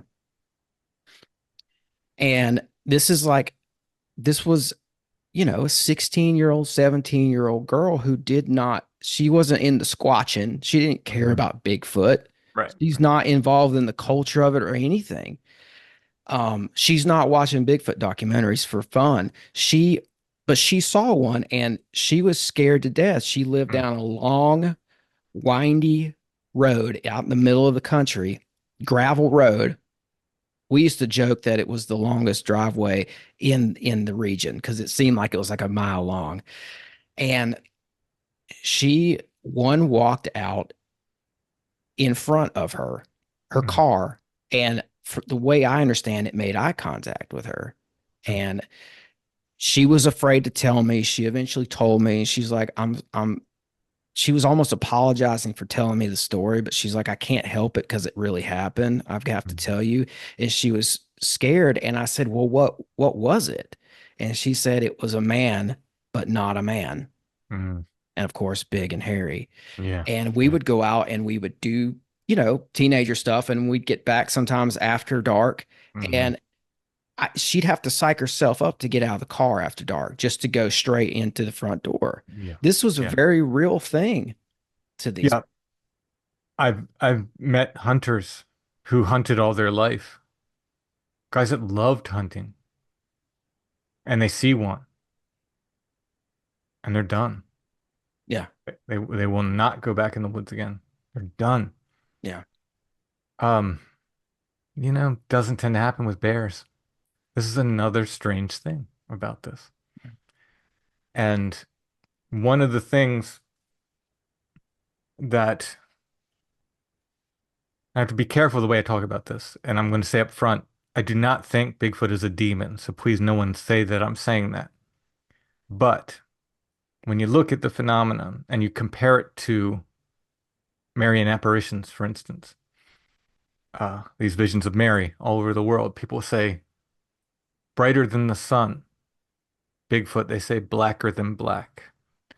These holy visions, not just Mary, but some angels, other things that people experience often are accompanied by a wonderful smell, the odor of sanctity, they'll call it. They say it smelled so good. It smelled good. Bigfoot smells like rotten meat and scat. It smells horrible, awful smell. People are left tired often with these heavenly visions, but very happy, very, Mhm. very fulfilled, very, like calm. Bigfoot, people are left scared, terrified, haunted by it for the rest of their life.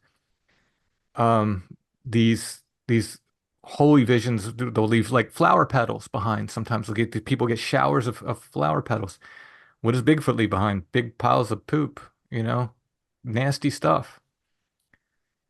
So I call it the oppositeness of the phenomenon. So it does speak to something kind of like the opposite, it's the opposite of this heavenly stuff. Now, again, I'm not saying it's a demon, but it does make me go, well, that's weird. There's maybe there's something a little bit negative about that phenomenon, or maybe just aspects of it. I've had people tell me, well, some are bad, some are good. I don't know. But certainly the people that are left with these effects, it makes me wonder. It really does, because again, I've seen bears in the woods. I don't want to mess with a bear. I'd rather not see them in the woods. It's neat to see. I've seen a moose in the woods. They could be way more dangerous than bears. I'd, it was cool to see. I'd rather not see one again, but it's not going to keep me out of the woods. Mhm. And these are, like I said, these are guys who loved hunting, who they could tell they'd be like, oh man, I loved hunting. I would, every year I was out there, every day I could, hunted my entire life, and like never going back in the woods again. I give up hunting. Can't Yeah. do it. There's something about it. That's not a bear. It's not like I've seen a bear in the Yeah. woods. It's something different. Those are some of my favorite stories are like the hunters, like when it comes to like a show like Sasquatch Chronicles. I know Wes has had a lot of hunters on over the Oh yeah. years. Yeah. Those are always my favorite shows. Hmm. And it irks me whenever I hear people who haven't studied the subject say, well, who doesn't see Bigfoot? Hunters, because they're absolutely wrong. Yeah. Hunters, just it's out there. You can find it. Dude, I mean, wait, and you always get the person who's like, oh, I've been in the woods my entire life. I've never seen anything. Okay. Yeah. That means nothing. That doesn't mean anything. That means absolutely nothing.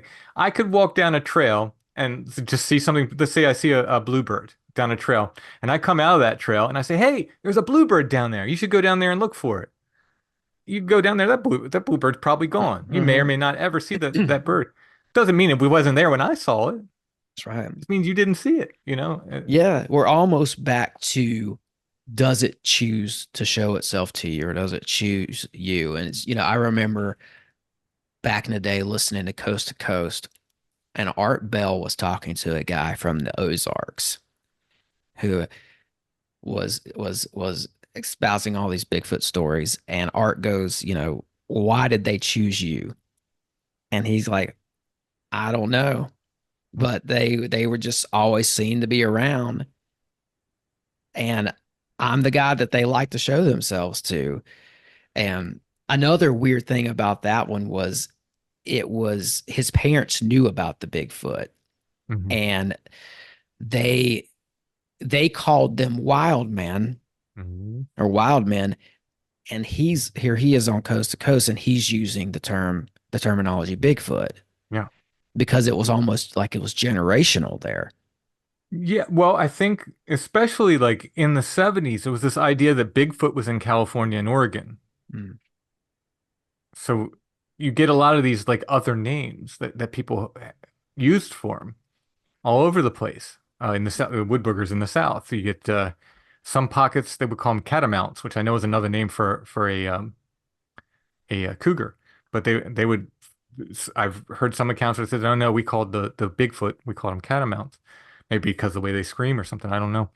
Um, Locally, there's one place, and I know that this is a different creature in Wisconsin or something, the hodag, but locally there was a place that they were calling it a hodag here in Pennsylvania. And it wasn't this creature from Wisconsin. They were talking about a big hairy man like thing. So I think these names, they probably predate Bigfoot, a lot of them, but until later on, people didn't realize we were talking about the same thing. They're like, no, Bigfoot's in California. We Yeah. have the hodag, we have the woolly booger, you know what I mean? Like that. So could be a little bit of that that's going on too, just Yeah, this localized name. yeah, the localized regional names. There's the White Screamer in Tennessee. Hmm.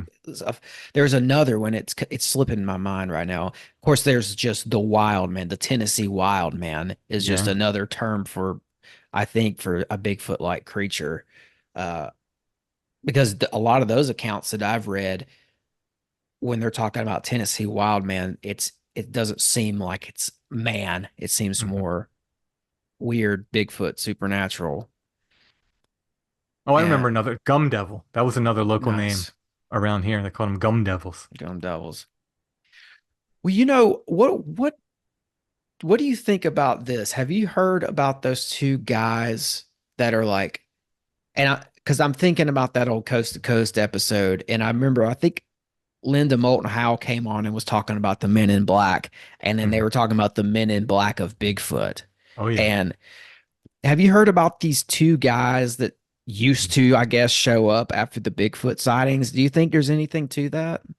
I mean, there's certainly a lot of people who weren't related talked about them. Yeah, I've heard about them. Interestingly enough, they always seem to be the same two guys. One big guy, they say he's dressed like a biker or sometimes wearing a flannel shirt, which if you're a Strange Familiars person, that should ring some bells for you. Flannel Man. He's in one instance, he said his name was Bear, which is super interesting given the amount of, associations between bears and Bigfoot. People most often say it's the most mistaken animal for Bigfoot or vice versa. Um, he's appeared behind people. There's a cop uh, that tells a story of he ran into these guys. This cop was documenting a lot of these Bigfoot reports locally, and these guys came and basically told him to stop it. He gets called out on a Bigfoot call to these people's house, and he draws his gun on a creature, and he hears a voice behind him and says, I wouldn't do that." And he turns around, it's that guy, that big guy in the big biker looking guy in the flannel shirt. Like, he's just what, just appearing there? Like, it's very strange, and they do seem to be the Bigfoot world's Men in Black. I collected lots and lots of accounts of them. Yeah, they're odd, and they've been appearing at least since like 1980 or so. So, these same two guys. One guy's like nice, dressed in a nice suit and more businesslike, and Hmm. the other guy's like real gruff and rough. And like I said, more like sometimes they say he's like a biker, sometimes they say he's wearing a flannel shirt. He's supposed to be a great big guy too, like real big, intimidating guy. So yeah, that's It's interesting stuff. It's Very, very very interesting. interesting. I figured I'd throw it in because, we're not having a flesh and blood Bigfoot conversation right now exclusively, It's difficult to do with me. which is fine. I mean, yeah, it's great. I mean, I, I don't know. The more I look into it, the more wide open this thing is for with possibilities. hmm Yeah. Yeah. And then people like to pin me down. Like, do you think it's interdimensional? I don't know. It's a good theory, but I don't know. Yeah. Like, you're never going to get me to say, oh, no, that's definitely what it is. Because the true answer is I don't know. And I had to accept that about a short time after I started looking into this. I went in, charged into Bigfoot. And I was like, once I got back into it as an adult, I was like, maybe I could figure this out, you know? And very short time into it, I kind of realized like, nah, I'm not figuring this out. I don't think anybody in my lifetime is figuring this out. And I had to sit down and sort of talk to myself because I went through like a month of almost depression about it. And eventually I sort of had this talk with myself. Like, well, are you still interested in it? Yes. Do you still like it? Yes. Are you willing to accept that you're not going to solve it and just live with the mystery? And my answer to that was yes. And it's been way more rewarding since that time, honestly. It's just, just accept that Hmm. we don't get to solve this. Um, you know, Solving is maybe the wrong way to even approach it. Like I said, that seems like almost like an evidence thing, like I was talking about before. Yeah. You just experience it. Yeah, I know Ron Moorhead goes into the quantum realm hmm and pokes around. And Yeah, he yeah. The quantum, it's interesting, but yeah. someone much smarter than me said if you think you understand quantum physics, you don't understand quantum physics. So let's kind of leave it there. Yeah, yeah, yeah. Well, yeah, we can leave it there. And the first time I heard the Sierra sounds, though, I thought, if that's real, what we think of and what we think we know of as reality is totally different. Oh yeah, and let me take a step back and say I love Ron Moorhead, and he's a Hmm. super cool dude. I Hmm. wanted to use again before I was doing the podcast. I wanted to use some of the Sierra sounds on an audio CD I was making with my band, and I wrote him. And I was just like, "Hey, can I just use a short clip of this?" And his answer, I got the coolest response in the world. This man is, I love Ron Moorhead. He's a super cool dude. He said, "I didn't make those sounds. Bigfoot made them. Do whatever you want with them." That's How cool. cool is that, Yeah, right? that's Like, it's cool. like, yeah, and how confident he is in him not making those sounds, right? Yeah. Ron's like an adventurer. I mean, I totally admire the guy. So when I say like if you think I don't mean to take anything away from the guy. The guy's amazing. He's an amazing man and a super nice guy. Just like that response alone to my inquiry, just like I loved it. Just super nice guy. So I have no problem with Ron at all. And I do believe the Sierra sounds are something. Now they were seeing Bigfoot and they were hearing the sounds. I don't know that they ever saw the creatures make the sounds. Yeah. So But if those sounds are real, and I'll just lay this out for people, for the uninitiated, we're talking about a recording of creatures out in the wilds of California, Oregon, it's Northern California, I believe. Northern California, and you can look them up. They're readily available. Just look up Sierra sounds, you're going to hear just a wide variety of sounds and frequencies, but also I think what you're going to notice is there appears to be a language involved. Yeah. Yeah, people, like crypto linguists have listened to it and they said they cannot tell what's being said, but they can tell it's a language. Hmm. Audio technicians have listened to it and they said they've had the original tapes to test. And they said that whatever's on there is making sounds that go both lower and higher than the human range. So it's Yeah. not a person. Um, what is it? You know, Bigfoot. We can certainly say it's happening in the same place as Bigfoot. The reason I say this is when they talk about these Class B encounters with Bigfoot, in other words, Uh, this is the using the BFRO's terminology. These are things that are Bigfoot-like things where the creature isn't seen. People smell bad smells. They get stones thrown at them. They hear guttural vocals like the Sierra sound sometimes, things like that. And they say, because they're in the woods, they say, oh, is a Bigfoot. Look at poltergeist encounters, though. You get stones thrown at you inside of houses. They are warm. Now, the Bigfoot people say, oh, it's warm because the Bigfoot was holding it in their hands. Inside houses, people get stones thrown at them with poltergeist accounts. They pick them up, they're warm. They get bad smells.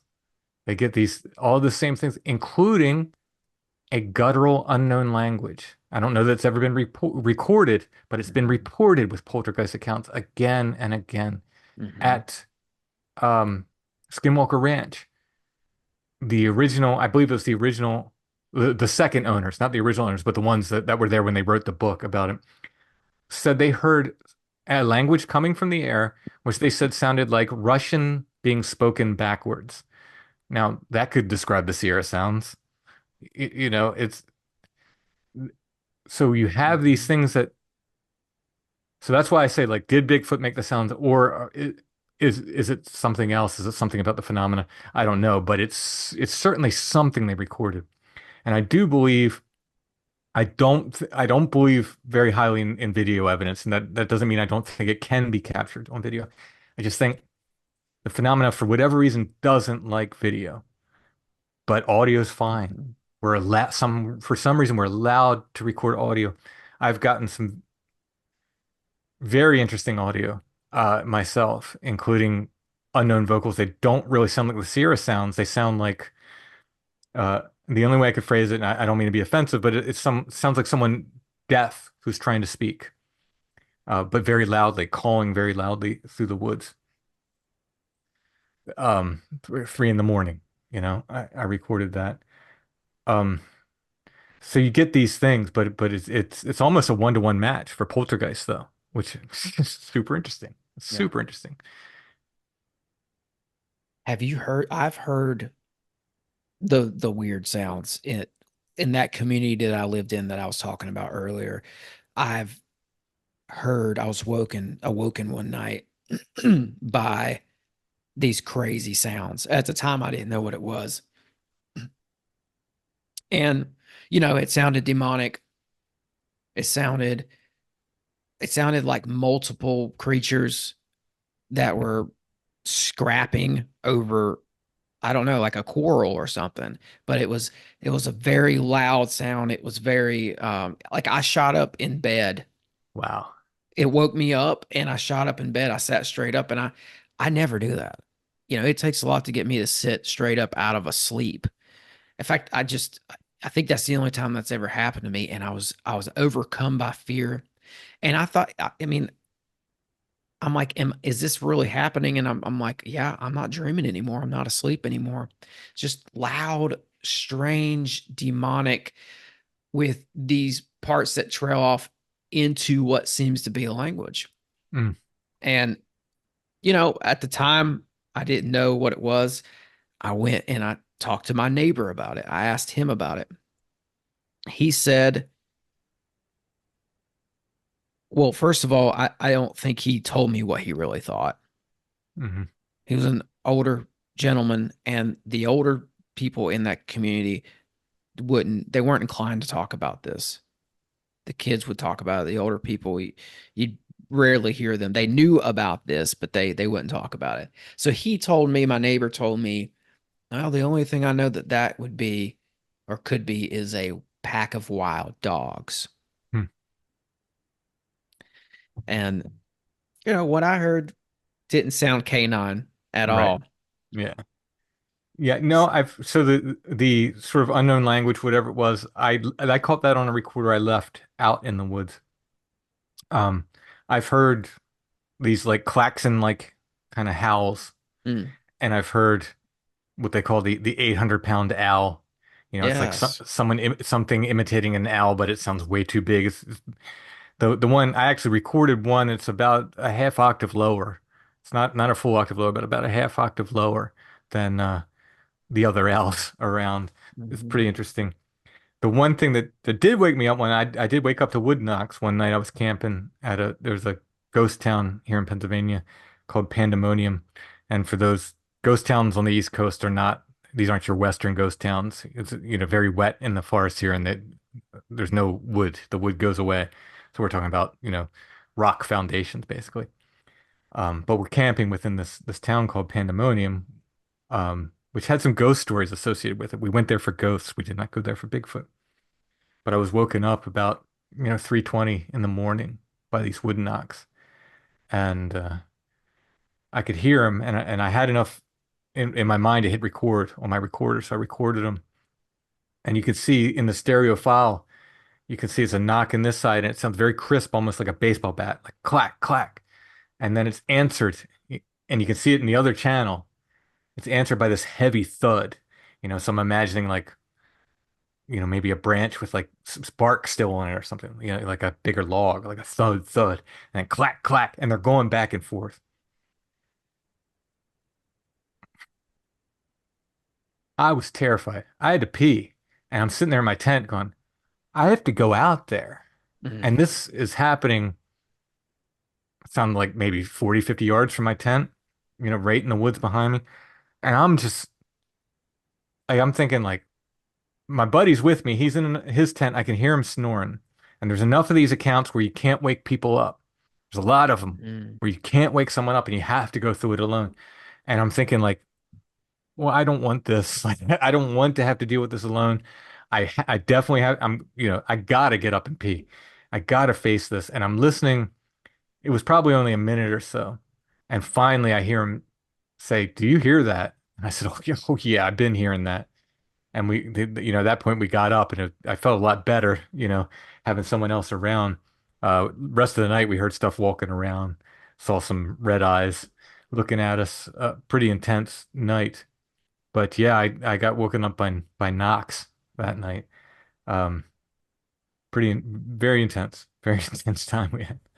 Yeah, yeah, because when you're out there and you're in nature and something like that happens to you, we have instincts, we come prepared for this world somewhat with instincts. And when you're out in nature and you hear something unnatural, a lot of times you realize that.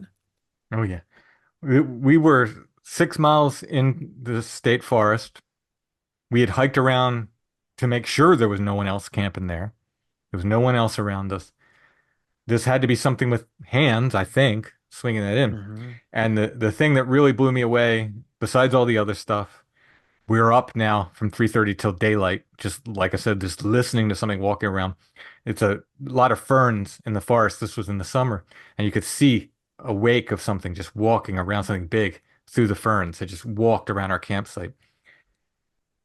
So we Mm. had this very harrowing night. Finally, daylight is here, and we're breaking down camp. Time to go, right? And I had my pack hanging on a tree, and I reached around without looking. I didn't look around the back side of the tree. I just reached around and untied the paracord that my pack was hanging on. And I bring the paracord around, and on that paracord, I was thankfully my buddy was standing right next to me, so he got to see it as I brought it around. We locked eyes. It was like, what was a rusty spring, a bed spring that had been twisted into the paracord. Now, again, got to be something with hands to do Mm-hmm. that. It was still attached to the paracord when I brought it around. And like I said, we locked eyes, like, what the heck? Go around the backside of that tree, could see another wake through the ferns, leading right to that tree, and a rusty old bed spring was there.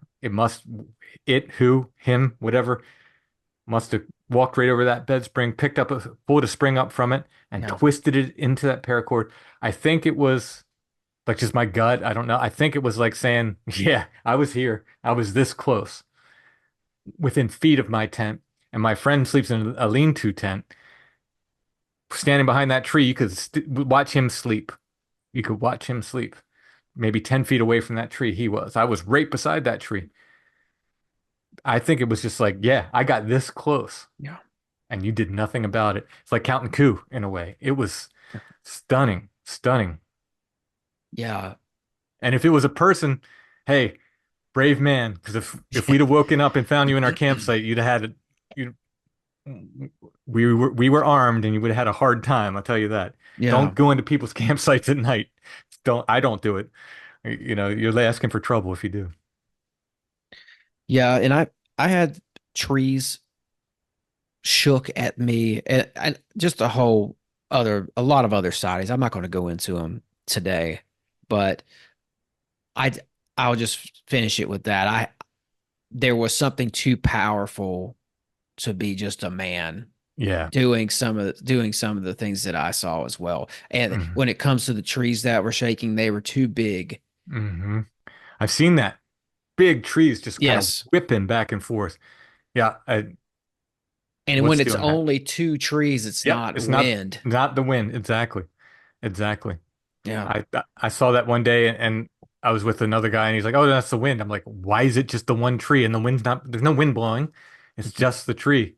And it was right his girlfriend it was across a creek that we couldn't there's just no way to cross this creek. It's more akin to a river and it's water's filthy anyway. It comes out of York City. Um I would not want to be in that water anyway, but there's really no Yeah. safe way to cross there anyway. Yeah. And his girlfriend, he was actually showing me some other like Bigfoot sign that he had found in the woods there.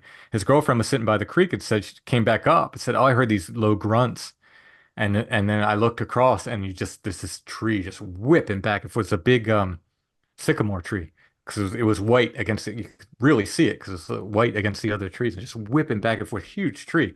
Like what's doing that? Like, yeah, Yeah. yeah, who knows? Here, I've got another sighting here. I'll I'll do this. This will be the last one I read. All right. It's from Pennsylvania, so I had to throw it in, right? All right. And it's from 1973 in Lancaster County, Pennsylvania. Right by me. An ungodly looking creature created havoc among the local God-fearing Amish community. Witnesses described the creature as follows: the size of a good heifer, gray in color, with a white mane. It had tiger-like fangs and curved horns like a billy goat. It ran upright on long legs and had long grizzly claws. In one incident, the creature sent a team of horses and two brothers flying when it approached their hay wagon. The following day, a man was cutting weeds on his farm about 5 miles from the previous incident when he heard a fierce roar and turned to see a monster with three horns and a tail charging in his direction. He raised his scythe to defend himself, only to have the implement ripped from his hands. At that point, the man wisely decided to turn both cheeks to the monster and escaped as fast as he could run. And then there's one more. A day later, a woman was feeding poultry on a farm midway between the two earlier incidents when she heard a commotion and turned to see the creature in the act of snatching a goose in each of its hands. She bravely ran towards the thing, waving her apron. The woman managed to recover one of her geese when the creature threw it at her, Yeah. knocking her to the ground in the process. Yeah. And A the interloper then escaped with the remaining bird in hand. And that's couple, from America's Nightmare Monsters. okay, a couple of things about that story. When that man with the scythe returned the next day, Ah, he just found the metal part of the scythe. The handle was, he presumed, eaten out of it. It mm, was gone. The handle was gone. So he just found the metal part of the scythe.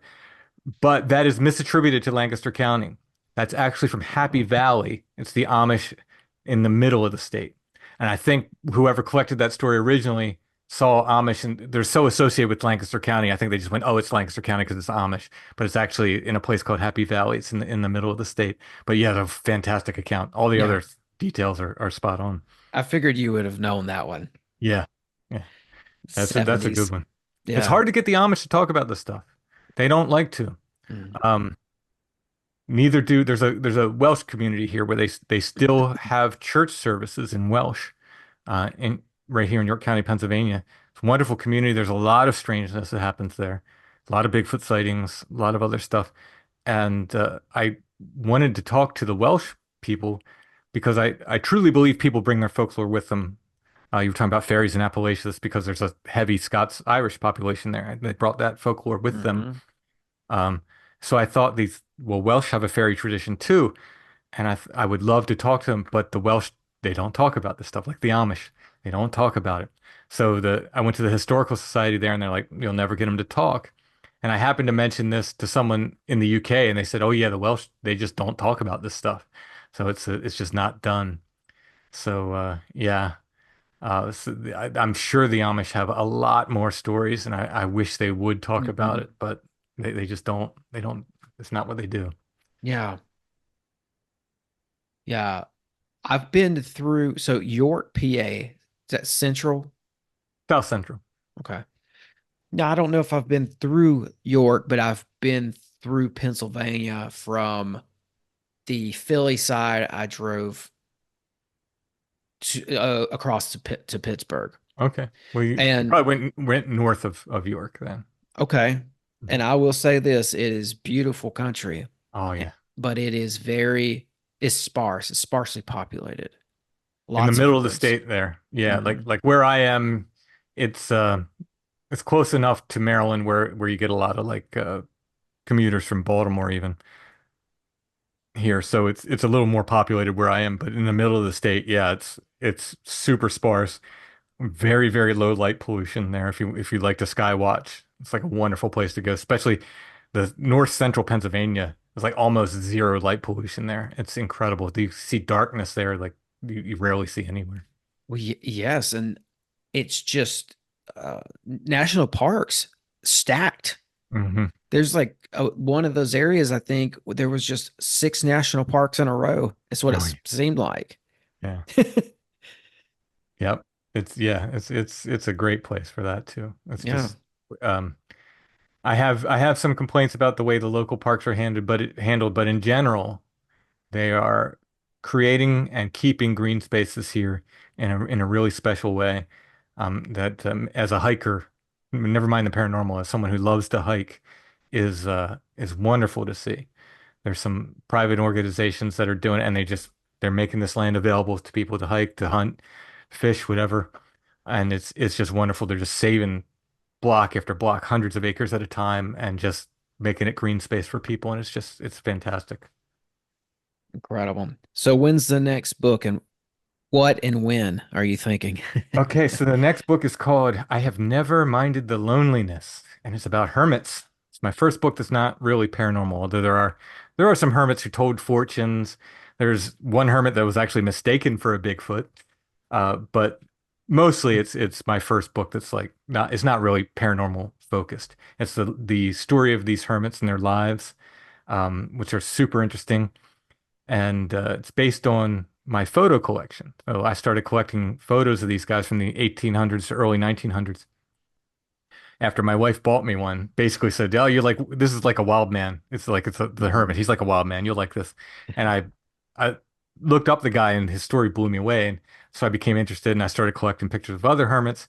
So when I started writing a book, it's like, well, how am I going to narrow it down? There's way too many hermits, way more than you'd ever think. Well, I'll just base it on my photo collection. So almost every hermit, there's one or two in the book you don't get to see photos of, but almost every hermit you get to see the photo, you get to see what they look like. I did tons of illustrations for it. It's, in my opinion, the best illustrated book I've ever done. And it's over 300 pages of hermit stories and illustrations and photos. And I think it's a really interesting topic. We've done some hermit stories on Strange Familiars, and people seem to like them. So, there'll be a whole book They're coming out. fascinating. They're So absolutely fascinating. that'll be before the end of the year. I'm done the writing. I'm done 85% of the art. I have a little bit more art to do for it and got to get it edited, but it should be out in 2024. I'm excited because I haven't had a book out in a while. I've been working on this one. It's been a lot of work on this one. I'm excited for that too. I like Kermit's, I think that once you get into the stories, you start to realize how incredible the stories really are. You'll, Yeah. you'll find yourself kind of lost in it. I was looking at one recently. I had a guest on and we were talking about the ancient past, and this guest mentioned a pyramid that he knew about that was on an island up in the Great Lakes. And I don't have all that information with me right now, but basically, I looked up the island. I found this the name of this island, and like there's a little community there, but it turns out the island is famous for this tomb that's there today Mm. of this hermit. Oh, wow. And he went to the island to get away from, society Hmm. basically, but he was a healer. Mm. So he ended up being these people, like a big help to all his neighbors Yeah. Yeah. in that, in terms of healing and other things. So I got sucked right into it, Oh, and yeah. those hermit stories are so rich. So Yeah. And I mean, some of them I couldn't find a lot. So some of them, it's just a couple pages. mhm. Some of them are much longer, depending on how much information I could find on these men and women. By far more men, but there are some women hermits in the book. Um, but they're so interesting, and I think to capture their lives, these people that could have been forgotten. They're sort of like they're people that walked away from society, right? Mhm. Easy to be forgotten, and I feel in a way like this almost this responsibility. One of them, this she's a woman. Her name's Jenny Jahanica. Um, she was called the Hermit of Happy Valley, I believe. Happy Valley, Hermit of Happy. I'm getting Happy Valley because the Amish confirmed. Yeah. But anyway, she Happy Hollow. She's the Hermit of Happy Hollow.